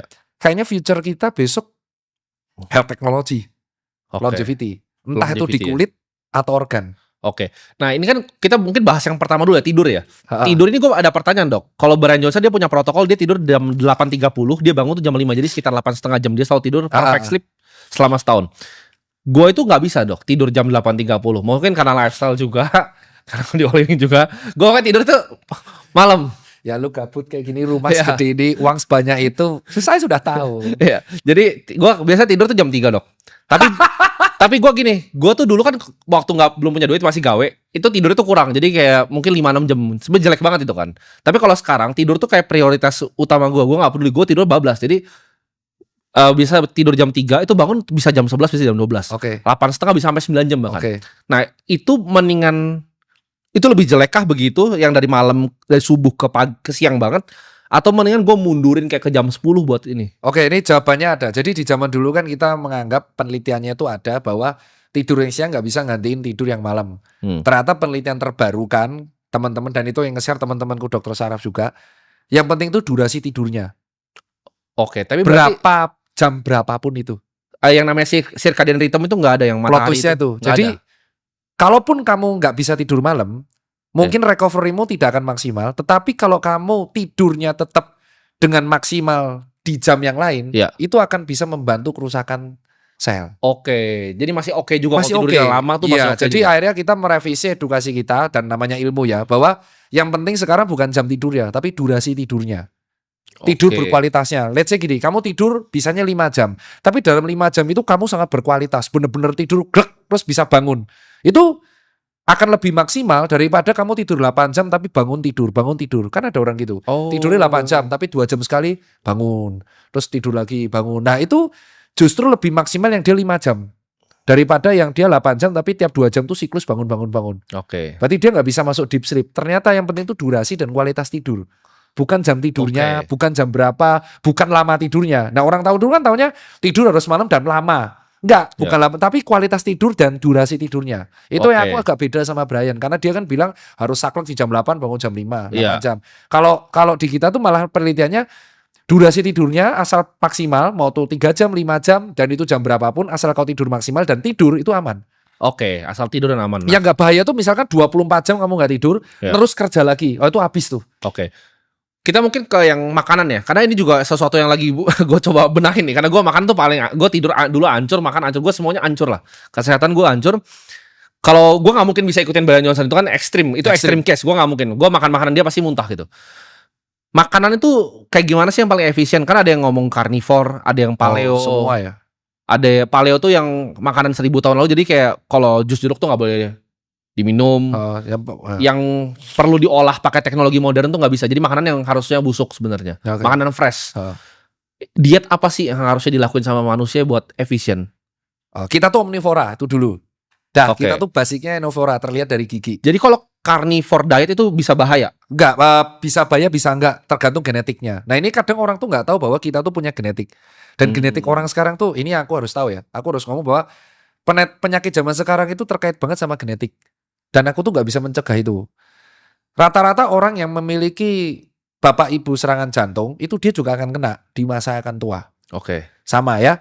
Nah pola makan yang habitnya benar bagiku adalah karena basicnya manusia tuh omnivora. Dan kita nggak bisa membantah itu. Basicnya itu tuh omnivora. Kita bukan herbivora, kita bukan karnivora, kita omnivora. Iya. Jadi kita mau makan plant itu bisa, kita makan karnivor itu bisa. Sisanya Oke. tergantung habitnya. Yang salah adalah kalau kita makan ultra processed food, that's it. Oke. Iya. Itu dulu yang dihindari, itu dulu. Junk food juga jangan. Iya. Boleh, ultra processed food tuh ada orang yang, wah dok saya nggak bisa kalau nggak makan itu. Boleh, tapi bukan tiap hari. Oke. Kayak cheating days lah. Kayak wah aku pengen banget nih makan mie instan atau kita makan banget nugget itu it's okay. Iya. Itu yang pertama. Kita basic omnivora. Jadi kamu mau makan vegetarian, kamu mau makan carnivore itu sebenarnya nggak ada yang salah. Iya. Karena kita basic omnivora. Jadi kita bisa makan plant based atau hewani based. Itu yang pertama. Yang kedua adalah minimalisir ultra processed food. Ini yang sebenarnya membahayakan Amerika Serikat. Iya. Sangat bahaya di sana itu Obesitas karena malah di sana iya semua. karena mereka tuh di sana habitnya pagi burger, siang fast food, sore Iya. nugget, dah gitu terus tiap hari. Iya. Yang nomor 3 itu kontrol gula sama garam. Oke. Gula dan garam ini yang memperberat kerja ginjal berlebihan. Kalau kamu memang mau minum gula banyak, kamu harus adil. Oke, aku minum gula banyak, aku minum teh manis, aku minum minuman elektrolit instan yang gulanya banyak. Ya udah berarti kamu harus treadmill 30 menit. Oh, harus adil. Harus konsisten. Kalau kamu nggak siap untuk konsisten, wah aku nggak siap ya, harus lari atau nge-gym tiap hari 30 menit. Ya kamu jangan makan gula banyak. Oke. Ini mungkin gue ada pertanyaan yang ke racun dulu ya. Jadi Brian Johnson sebelum tidur, sebelum makan tuh racun terus dihilangin dulu. Racun tuh kan kayak rokok, alkohol, Ya, ya. gula tuh masuk racun tuh. Bagi dia ya. Junk food, ultra processed food tuh racun tuh. Ya. Gua tuh ada problem dengan, gue tuh nggak gampang addicted. Tapi kalau misalnya rokok, itu gue tuh pakai untuk nikotinnya dok. Jadi gue kalau misalnya minum ice americano ini, gue kena kafein sama gue kena nikotin. Gue kerja itu nggak tahu. Fokus. Ini kalau gue ya, gue sih sama teman-teman dokter sih diketawain ya. Tapi makanya gue pengen nanya nih ke lu. Gue fokus banget. Jadi gue kadang harus pakai sisa bahkan. Oh. Jadi gue tuh bahkan suka manggil orang sisa private datang kantor gue sisa di kantor. Oh ya? Iya, biar gue tuh fokus. Jadi gue bisa minum kopi tuh gue banyak banget. Kafein tuh gue mungkin 4 kali sehari. Gue Oke. ekstrim. Kopi gue 4 kali nih, americano, terus gue sisa habis itu baru kerja itu wah. Oke, jawabannya itu memang kombinasi nikotin dan kafein itu memang Ada efeknya kah itu? iya ke saraf simpatis. Itu skripsiku soalnya. Oh, Jadi jawabannya adalah ya nikotin dan kafein itu kombinasi akan meningkatkan sistem kerja saraf simpatis. Nah kita harus tahu saraf simpatis itu sistemnya 2, flight and fight. Flight and fight. Jadi bertarung atau kabur. Kalau zaman purba dulu kalau hewan dia setiap bertarung atau kita kabur. Artinya kita menjadi fokus, adrenalin kita naik. Jadi kalau kamu mengkonsumsi kafein dan nikotin itu kayak eskalasi pangkat 4. Karena kafein sendiri itu stimulan, nikotin itu stimulan. Kau campur dua-duanya, maka kau akan ngerasa fokus dan itu benar. Dan sekali kamu sudah bisa fokus, kamu akan addicted. Karena iya, gue edit sama fokusnya. Nah, skripsinya kedua adalah ternyata orang yang mengkonsumsi kopi terus-terusan, dia akan toleransi saraf simpatisnya. Awal mulanya dengan 3 espresso, aku bisa flag and fight. Iya. Lama-lama nanti 3,5, 4,5 dosis, 5 dosis, 6 dosis. Makanya kamu kalau nggak ada kafein dan nikotin itu sulit. Iya, gue nggak bisa jujur ya, gue nggak ngopi nih nggak bisa kerja. Nggak Itu. bisa kerja. Apalagi kalau ngopi dicampur sama nikotin, itu berat. Oh. Nah, sekarang kita akan bahas yang rokok nih. Ini belum aku bahas di mana-mana. Brian Johnson tuh bilang kalau rokok itu yang pertama dihilangin sebelum tidur dan lain-lain rokok, karena rokok tuh dibilang minus 12 tahun pokoknya. Rokok tuh udah gitu minus 12 tahun. Jadi ini kita akan bahas secara fair karena ini sering banget videoku di-cut. Iya. Aku nggak ada kesempatan untuk jelasin panjang. Rata-rata tuh hostnya tanya gini, menurut Anda lebih efektif mana? Tidak merokok tapi jarang olahraga atau olahraga tapi merokok? Ngeselin kan? Oh iya. Nah ini pertanyaan. Kurang pinter soalnya. Ini kalau ngomong sengak banget ya. Asu. jadi ada 3 nih. Pertanyaannya adalah, kalau saya mau berhenti rokok, Iya. saya harus gimana? Rokok, vape, atau e-cigarette? Iya. Ini jawabnya agak dangerous ya. Tapi aku minta moga-moga teman-teman bisa mengerti ini semua dokter. Orang pecandu rokok, dia tuh addicted. Dia akan addicted sama efeknya nikotin. Karena nikotinnya itu memang nyandu untuk fokusnya. Jadi dia tuh bisa teng gitu, bisa kayak ya karena nikotin itu kayak kafein. Orang yang sudah addicted sama americano gak akan bisa lepas sama americano. That's it. Ini boleh gue tanya lagi ya di tengah-tengah ini, karena ini menurut gue ada yang gue penasaran banget. Rokok tuh rasanya buat gue bukan cuma nikotin, tapi pernafasannya. Gue dapet tuh di pernafasan. Ini bener atau nggak tahu atau gue doang perasaan. Ini perasaan gue tapi. Gue belum pernah nanya orang, gue belum pernah konfirmasi. Ya karena Gue ngerasa kopi nih panasnya rokok, wah tenang, fokus. karena itu efeknya nikotin, Pak. Efek nikotin tuh memang seperti. Nah, akhirnya kita akan jawabkan. Rokok itu efek nikotinnya akan addicted, oke? Iya.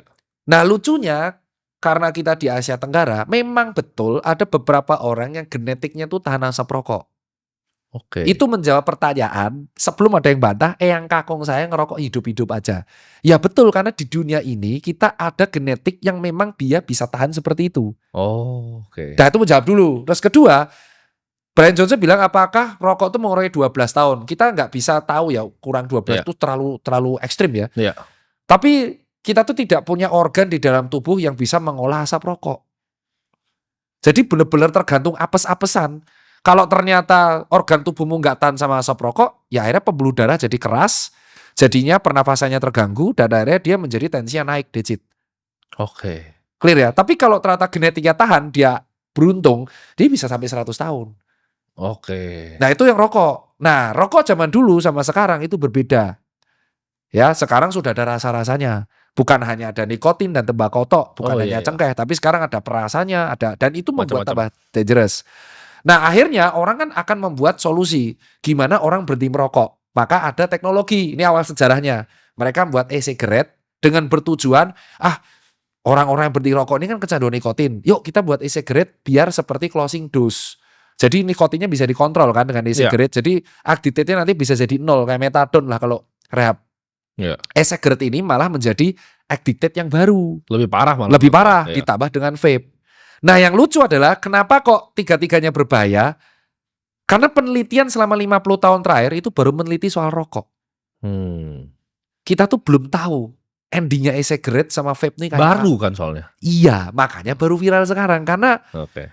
setidaknya kalau aku sebagai dokter, kalau kamu ngerokok, aku udah tahu endingnya mau kemana nih. Kalau nggak bronkitis kronik, Oh iya. pasti Karena penyakit. itu baru banget kan. Itu bahkan belum 20 tahun kan. Iya, sebelumnya. makanya kan aku bilang, kalau ada orang ngerokok, aku selalu bilang, kalau kamu ngerokok, setidaknya aku tahu endingmu akan kemana. Kalau nggak bronkitis kronis, pasti akan ada penyempitan pembuluh darah di jantung atau tensinya naik. Tapi kalau nge-vape sama e-cigarette, jujur aku nggak tahu nih bahayanya kemana. Iya. Tapi yang jelas tubuh manusia itu tidak memiliki sistem respon untuk mengolah uap dan asap. Iya. Makanya kalaupun dia nggak ngerokok, tapi dia tinggal nih di wilayah polusi industri, dia penyakitnya sama kayak rokok. Oke. Ini menjawab karena saya nggak ngerokok tapi kena CA paru. Ya mungkin berarti daerahmu polutan. Ya. Nah tipsnya gimana dok biar berhenti rokok? Nah karena rokok ini addicted, yang bisa mencegah addicted itu kembali masing-masing.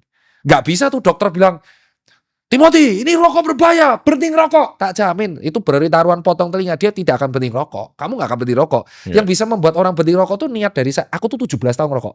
Makanya aku bisa bacot kayak gini. Tapi sekarang berarti total. 2 tahun aku berhenti total. Aku baru dari 2000. Ada sekali-sekali nggak kayak lagi Nggak, pengen banget gitu. Nggak bisa. Udah Nggak nggak bisa. bisa. Nggak bisa. Jadi aku tuh ngerokok dari SMP kelas 2. Oke.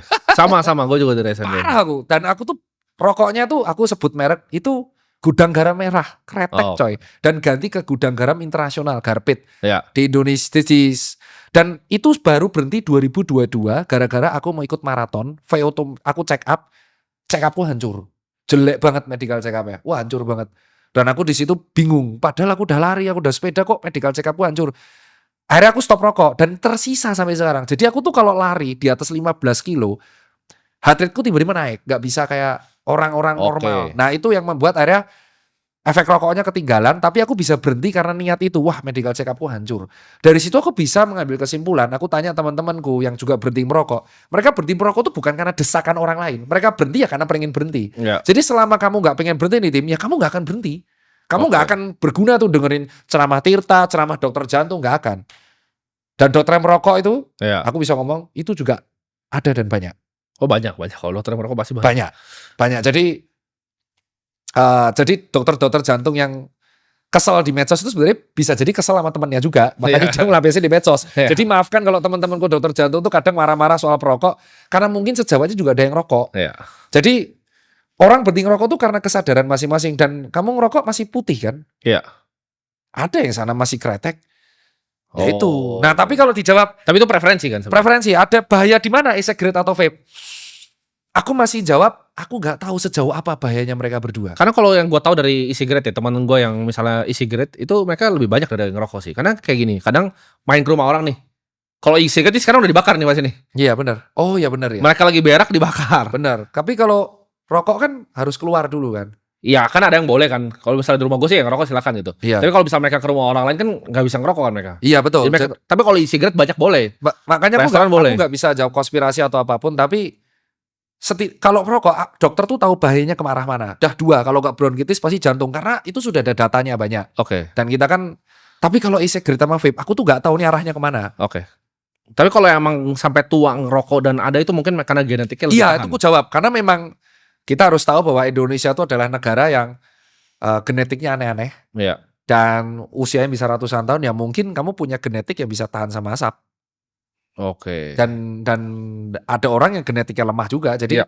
nggak bisa aku bantah, memang ada genetik unggul yang memang bisa tahan. Oke. Dan kamu maklumi aja kalau teman-temanku sejawat ada yang saklek banget sama perokok, ya mungkin karena itu biasanya cerminan karena di sekitarnya ada yang seperti itu. Oke. Nah ini gue pengen bahas tentang olahraga. Karena kita udah bahas tidur tadi, makan sama olahraga nih. Ya itu kan sayap suci buat Ya. event lari. Nah olahraga ini gue punya problem. Kalau ini pribadi gue ini, makanya gue pengen tanya sama dokter langsung nih. Gue itu kalau olahraga, gue kalau melakukan sesuatu yang repetitif dan boring, gue tuh otak gue nggak kuat. Contohnya seperti lari, Wah, nggak seperti dulu zaman gue basket kan emang harus latihan lari kan, 5 kilo lah di sini kan gue muter. Terus nge-gym itu gue nggak kuat tuh. Jadi gue yang menurut gue hal yang olahraga yang bodoh menurut gue yang kayak cuman repetitif, gue tuh nggak bisa. Tapi kalau lu suruh gue main basket, gue suka. Karena kayak ada lawannya. Tapi basket di sekarang gue udah gak punya temen kayak banyak kayak dulu lagi kan. Jadi gak mungkin bisa kayak rutin basket tiap hari Jumat atau Rabu, gak bisa. Jadi gue tuh basically gue bingung nih olahraga apa yang harus atau paksa aja. Tenis. Oh itu raket gue kurang suka juga tuh raket.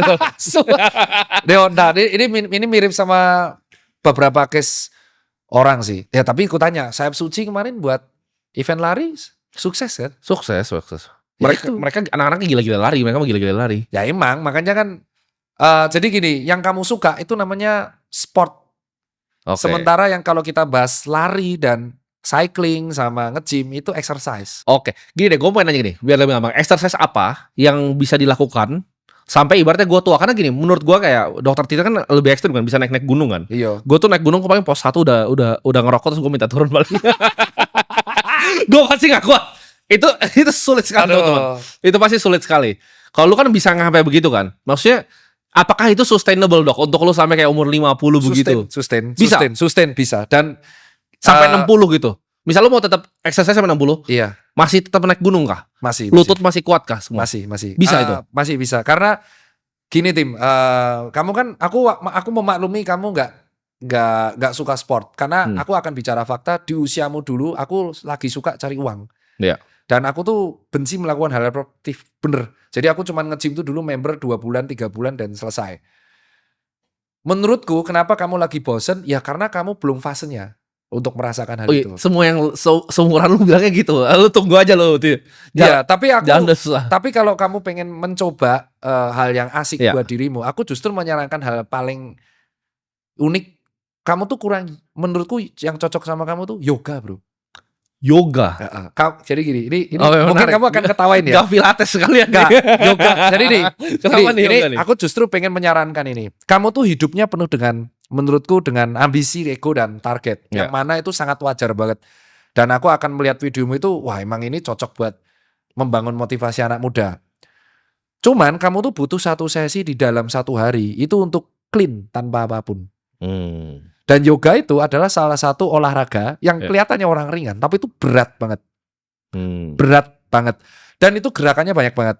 Dan kamu bisa melakukan itu di mana aja, karena kamu punya privilege uang, kamu tinggal ngundang instruktur, datang ke sini, beres. Dan kamu akan tanya, yoga itu bisa kemana-mana. Nyambung ke calisthenics bisa, nyambung ke gym bisa. Tapi kalau kamu yoga itu kayaknya kamu akan hidup lebih damai. Kalau kamu bisa yoga, yaitu diam diri olahraga seperti itu, kamu akan bisa olahraga apapun. Oh, ya bagus sih. Karena gue kalau cooling down itu di bar situ tuh minum tuh ambil rokok. Karena kamu tuh orang aktif gitu. Aku melihat tuh kayak, ya di zamanku dulu pas aku usia 24 ya aku seaktif itu. Aku aja olahraga baru usia 31, 32. Oh baru 31, 32. 31. Dulu aku lebih parah coy. Oke. Aku tuh pernah jaga IGD 48 jam nonstop. Wah, berat sekali itu. Ya berat, terus bayarannya dikit lagi. Itu alasannya jadi pengusaha ya. Oh, okay. Ya, aku punya privilege sekarang bisa praktek lagi tanpa uang karena. Nah, salah satu orang yang menurut gue badannya sebenarnya ya unfit lah, agak gendut, cuman kuat maksudnya. Jadi Bang Hotman tuh kuat banget. Jadi dia bisa malam tuh party, pagi tuh udah di Bali tuh dia kuat tuh. Gue aja nggak kuat gitu. Pasti gak olahraga dia kan bener. Nah, dia olahraga tapi apa ya? Gue tanya sama dia kan punya dokter di Singapura tuh. Kata dokter di Singapura cuma satu olahraga yang bisa dilakukan sama tua, berenang. Oh, berenang Betul, bagus. salah. Itu Jadi bagus banget. dia tiap pagi berenang, Setuju. katanya lawyer yang di bawahnya dia itu semua Lupa. ngumpul, Iya. dia bolak-balik sambil nyelesain kasus katanya. Nah, ya aku lupa olahraga itu. Jadi anakku tuh renang dari umur 4 tahun. Oke. Jadi berenang itu salah satu olahraga yang menyenangkan menurutku dan kalorinya terpakai dan semua otot terpakai. Jadi menurutku kalau kamu selain yoga, kamu suka renang, kamu bisa renang tapi 3 kali seminggu. Oke. Renang 3 kali itu kenapa tuh? 3 kalinya? 3 kali itu karena cukup 105 minimal tuh kalau sesuai kamu cek Brian ini Iya. sama jurnalku tuh sama minimal 150 menit. Kamu Oh renang iya. Dia bilang. 50 menit. Jadi kolam yang hotel kalau nggak kolam eksklusif itu bisa 25 meter. Iya. Kamu bolak-balik itu selama 10-20 kali gaya bebas atau apapun atletis kamu. Itu benar. Karena berenang itu melatih semua otot dan kenapa kok lebih aman? Jadi banyak orang kayak contoh low back pain, saraf kejepit, Iya. nyeri lutut itu disuruh berenang karena bebannya ditanggung sama air. Jadi resiko cedera lututnya minimal, resiko cedera tulang belakang minimal, tapi semua otot kepakai. Itu betul, berenang. Berarti kalau lari ada resiko cedera kan? Lutut, Oke. nge-gym low back pain. Iya. Berenang tuh resikonya tenggelam. Gym itu bukannya banyak ya bisa lower back pain karena temen gue ada yang suka Betul, nge-gym kan. low back pain. Dia bisa bilang kalau salah juga gerakan ini bisa sakit. Iya, cervical, shoulder itu semua. Jadi rata-rata di basic tulang belakang Oh, semua. karena gerakannya banyak yang press kan? Iya, betul. Sementara kalau renang itu memang semua otot terpakai dan memang resikonya cuma tenggelam. Oh iya. Kalau nggak bisa renang. Ya, tenggelam. Ya misalkan kram kan, gitu. Oh. Nah, kalau menurutku tuh bener omongannya Bang Hotman tuh bener. Makanya presiden kita kan berenang juga. Oh iya. Iya, jadi kamu nyoba berenang dan itu menurutku kan tidak membosankan ya. Iya, tapi ganti bajunya itu yang ribet banget.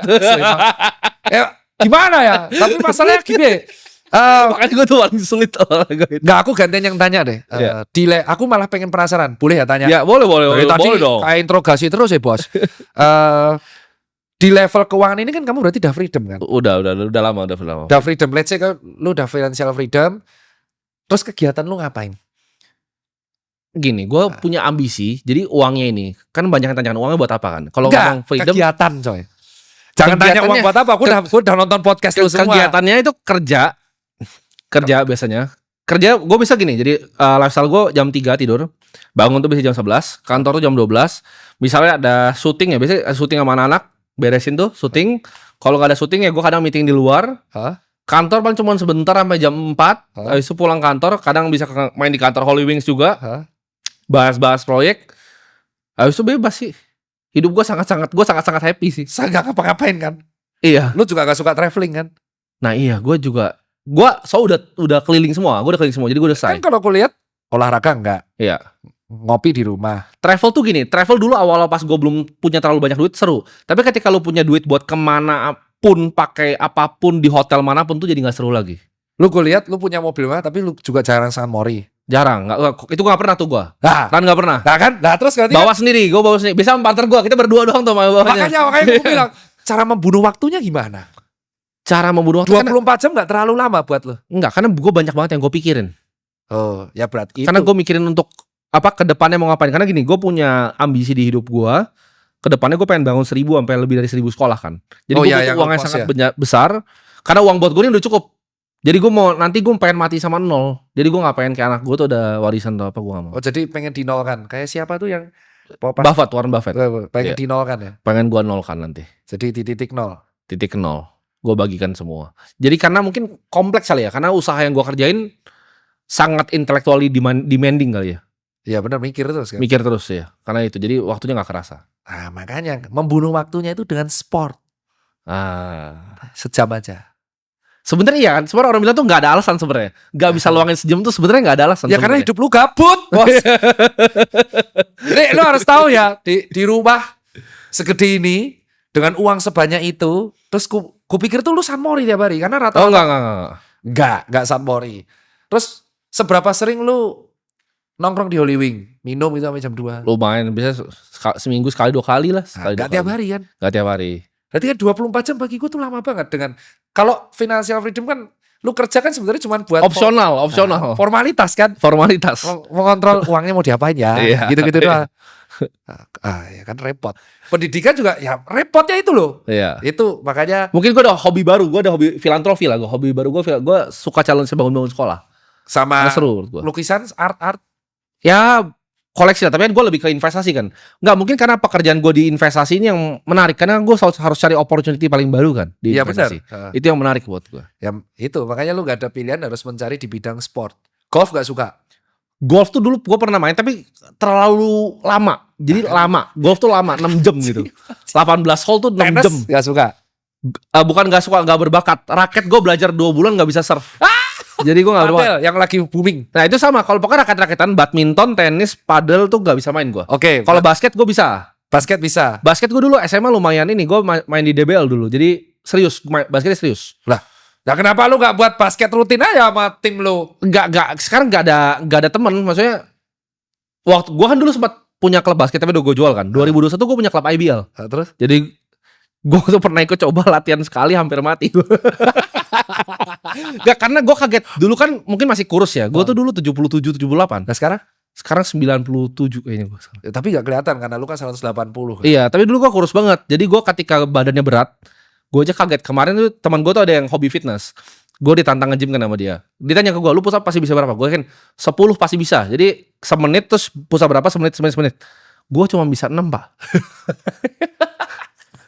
Dulu tuh gue 50 gampang banget. 25 tuh gampang banget dulu. Jadi problematika orang kaya, terlalu kaya tuh kayak gini ya. Jadi kesehatan gue tuh Insurance. problem besar. Insurance menurut lu penting? Gue nggak pakai sih. Kan teman-teman gue juga gak ada yang pakai insurance. Lu gak pakai insurance? Nggak pakai. Purely gak pakai? Purely gak pakai. Gue pakein orang tua gue, bukan gue. Berarti debt gak ada? 0. Debt 0, insurance gak ada, hidup gabut. Ya solusinya cuma renang bos. Gak maksud kalau Tapi gue pengen olahraga karena gini, pas traveling gue mengalami ya kesulitan lah. apa? Kadang kan gue suka jalan kaki kan. Oh ngos-ngosan. Iya. Gue nggak usah naik gunung deh. Waktu itu gue ke Labuan Bajo. Itu tuh ada yang cuma 800 tangga itu. Gue tuh nyampe yang pos 5 itu cuma 800 tangga, itu kan nggak ada apa-apa dibanding gunung kan. Gue nyampe itu, gue balik ke yacht gue, kakinya tuh udah Geter-geter. Asu ternyata ya itu problematika. Masalahnya problematika orang kaya suasana. Itu alasan kenapa Jeff Bezos dan Mark itu olahraga. Nah, tapi kan baru. Ya itu baru 2 tahun terakhir sih. Baru iya. Tapi ambisius. Oke. Karena mereka jadi harus begitu ya. Harus karena makanya kalau gue bilang lu masih 24 masalahnya. Iya benar sih. Masih 24 itu cycle-nya masih ambisius di itu. Oh, gue mau nanya satu lagi. Kalau gue berhenti rokok, yang beneran gue berhenti, itu ngefek nggak? Atau bakal sisa selamanya aja? Gue mending rokok begas terus. Selama 2 minggu lu akan kena sakau. Sakau. Ya 2 minggu sakau tuh beratnya di situ. Gak usah 2 minggu 2 hari sakau pak. 2 minggunya tuh sakaunya lumayan parah. Jadi ini aku rasain ya ketika aku berhenti rokok selama 17 tahun, terus aku berhenti rokok di 2 minggu awal. Sakaunya luar biasa. Yang pertama tuh nggak bisa tidur.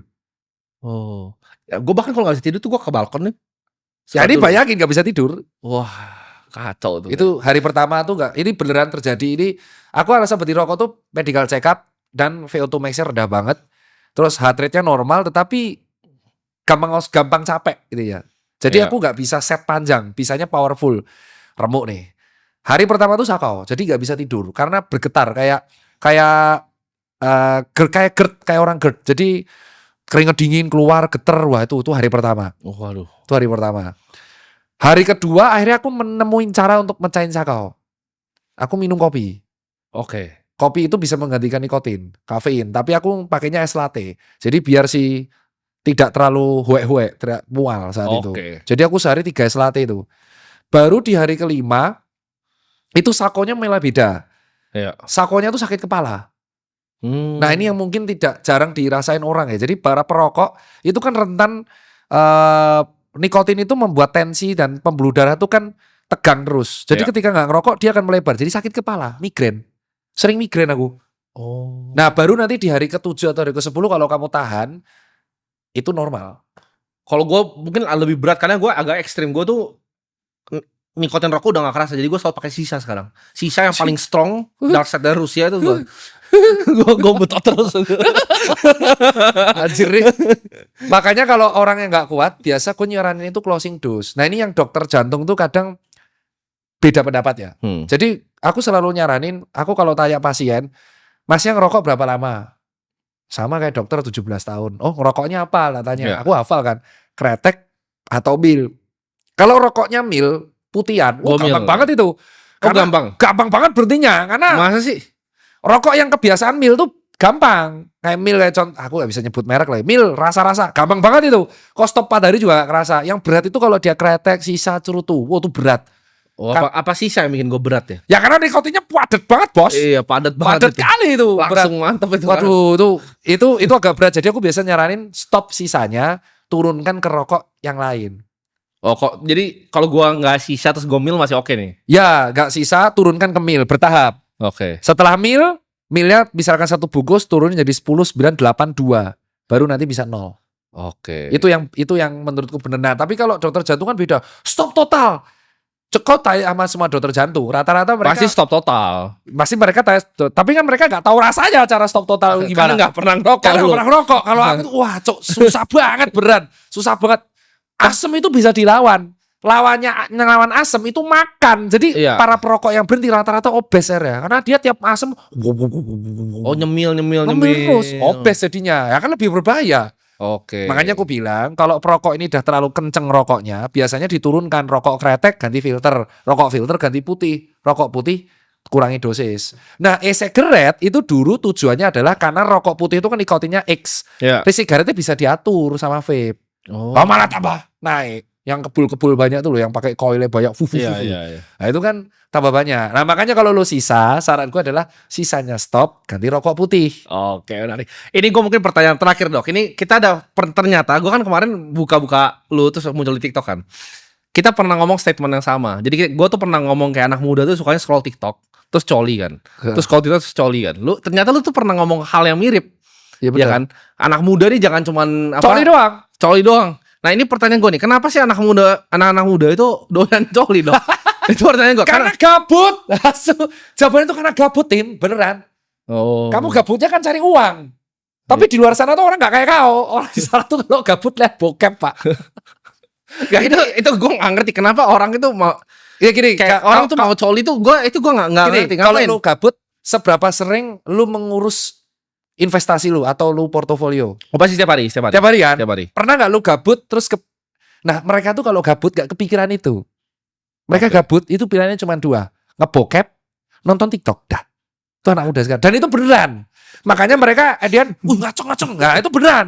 Itu beneran. Oke. Itu beneran. Itu makanya statement kita ada yang mirip. Statement kita beda tuh soal AI toh. Oke. Kemarin sempat di counter kayak Iya, kamu iya. kan bilang bahwa AI dangerous. Nah, sama. Ya. AI dangerous bagi orang yang nggak bisa gunain. Oke. Itu aku agree. AI akan sangat berbahaya kalau dia di tangan orang yang tepat. Oke. Pengusaha contohnya, Iya, pinter dia pakai AI, gitu kan. Nah, sekarang anak muda ini kan tergantung nih. Mereka gabutnya mau ngapain? Kalau aku ngajarinya kalau gabut, ya kamu belajar kayak untuk cara memanfaatkan teknologi yang benar. Tapi kan mereka enggak. Iya. Nah itu, endingnya mereka ngebokep. Tapi menurut lo bahaya nggak AI untuk masyarakat sekarang? Maksudnya untuk mereka mencari kerja? Karena kemarin kan ada dokter senior di Dubai, itu dokter paru-paru paling senior di Dubai. Hah? Dia jadi tunjukin orang kena penyakit, Hah? gue lupa nama penyakitnya. Terus dia kasih ke AI yang sederhana, bukan AI yang medis ya. Hah? AI-nya bisa tahu apa yang dia lihat, terus dibilang ini butuh gue 20 tahun nih buat langsung bisa ngeliat tahu begini. 20 tahun pengalaman, dia bisa begini, terus dia bercanda, apa ini gue habisnya kerja di McD aja dia bilang. Nah, itu bahaya nggak? Kalau medis aja bahkan udah nyampe sono tuh. Ini menarik ya. Jadi AI itu akan sangat bahaya bagi orang yang kerjanya repetitif, nggak punya skill. Jadi kayak contoh penjaga tiket, admin. Oh, itu udah pasti hilang. Udah pasti hilang. Terus sekarang udah mulai ke ilustrator. Oh iya. Udah mulai. Jadi Edian Data adalah entry gitu. ya, lu nggak punya pilihan lain selain mempelajari cara menggunakannya. Oke. Kalau enggak, lu akan digantikan sama dia. Iya. Itu aku setuju. Makanya kalau lu nggak bisa tidak mau mempelajari dan nggak mau upgrade, lu kelar lu pasti. Lu pasti kelar. Dan itu benar berbahaya. Jadi kayak contoh kita seneng nih, aku udah lulus kuliah nih, terus kita akan dapat pattern kerja. Lu bisa digantiin lu karena AI itu kan dapat data banyak kan. Kita Iya. tanya, dia melihat, terus dia berkesimpulan. Ya lama-lama dia lebih pintar dari kita kalau kita nggak belajar juga. Iya. Nah masalahnya kan anak muda yang gabut ini mau ngapain? Tadi coli ya. Nah itu makanya kan ya gimana ya, aku melihat itu pas pengusaha, teman-temanku yang pengusaha ini sekarang mereka menggunakan tim terkenal namanya tim efisien. Gue gak ngerti, lu pernah edukasi kayaknya pernah.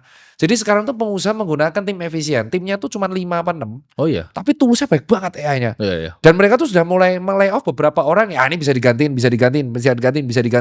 Akhirnya mereka membuat sendiri. Nah buat anak muda tuh ngerasanya kayak, oh aku udah S1 nih, udah selesai. Oh. Terus mereka gabut. Nah, kenapa mereka sering coli? Karena gabut. Karena gabut, Tim. Karena yang cari uang ngoyo tuh umur 24 ya. Kamu cari uang dari umur berapa? 19 kan? 15. Asu. 15 kok jualan dari Kaskus tuh gue. Jadi gue dapat transisi dari Kaskus ke Tokopedia waktu itu. Ya, Gue riding tuh. aku Kaskus OLX Tokopedia. Iya, gue nggak sampai OLX tapi langsung ke Tokopedia waktu itu. Beda. Nah, jadi kayak anak muda itu yang di luar sana tuh kalau gabut nggak berpikir soal uang, kayak cukup aja lah. Tapi itu apa jeleknya oke? Untuk anak muda yang suka coli itu jeleknya apa tuh? Ya dia nggak bisa konsentrasi. Oke. Itu fatal. Jadi kalau mau konsentrasi harus coli dulu. Hah? Itu beneran ada dan real. Jadi ada beberapa tren anak muda itu yang kalau mau konsentrasi, kayak mau garap tugas di under pressure tuh coli dulu. Wah, kacau ini karena ini. Beneran, aku gak bohong. Jadi makanya dia bilang coli ini sudah menjadi sebuah over kalau namanya nymphomania. Jadi dia itu gak bisa melakukan aktivitas yang under pressure kalau gak coli dulu. Itu yang pertama. Jadi akhirnya ketika dia melihat pasangannya yang beneran, dia gak bisa ngaceng. Oh. Kalau gak ngebokep dulu. Itu bisa begitu ya? Wah, bukan bisa. Ada banyak case kayak gitu. Jadi dia berfantasi baru Pasangannya bisa kurang ngewek mantep sama pasangan. Enggak.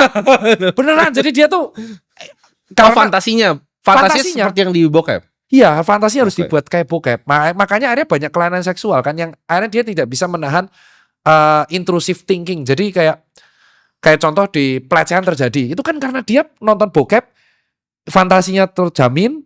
Terus habis itu di KRL lihat cewek, dia nggak tahan untuk ngeremes pantat orang. Itu terjadi. Orang-orang yang pelecehan-pelecehan ini itu karena mereka tuh Jadi ngebokep. ada dampak realnya. Iya, dampak real tuh parah. Intensitas pelecehan seksual tuh meningkat. Oke. Nah itu juga misalnya budaya nonton bokep ini juga sesuatu. Ya gue dulu pernah lah pas masih kecil gitu kan. Tapi kayak setelah kayak SMP aja gue udah nggak pernah tertarik gitu. Karena lu mengisi waktu luang lu dengan cari uang. Nggak, maksudnya kalau misalnya mau cewek pun ya cari cewek yang beneran gitu loh. Jangan cari bokep gitu.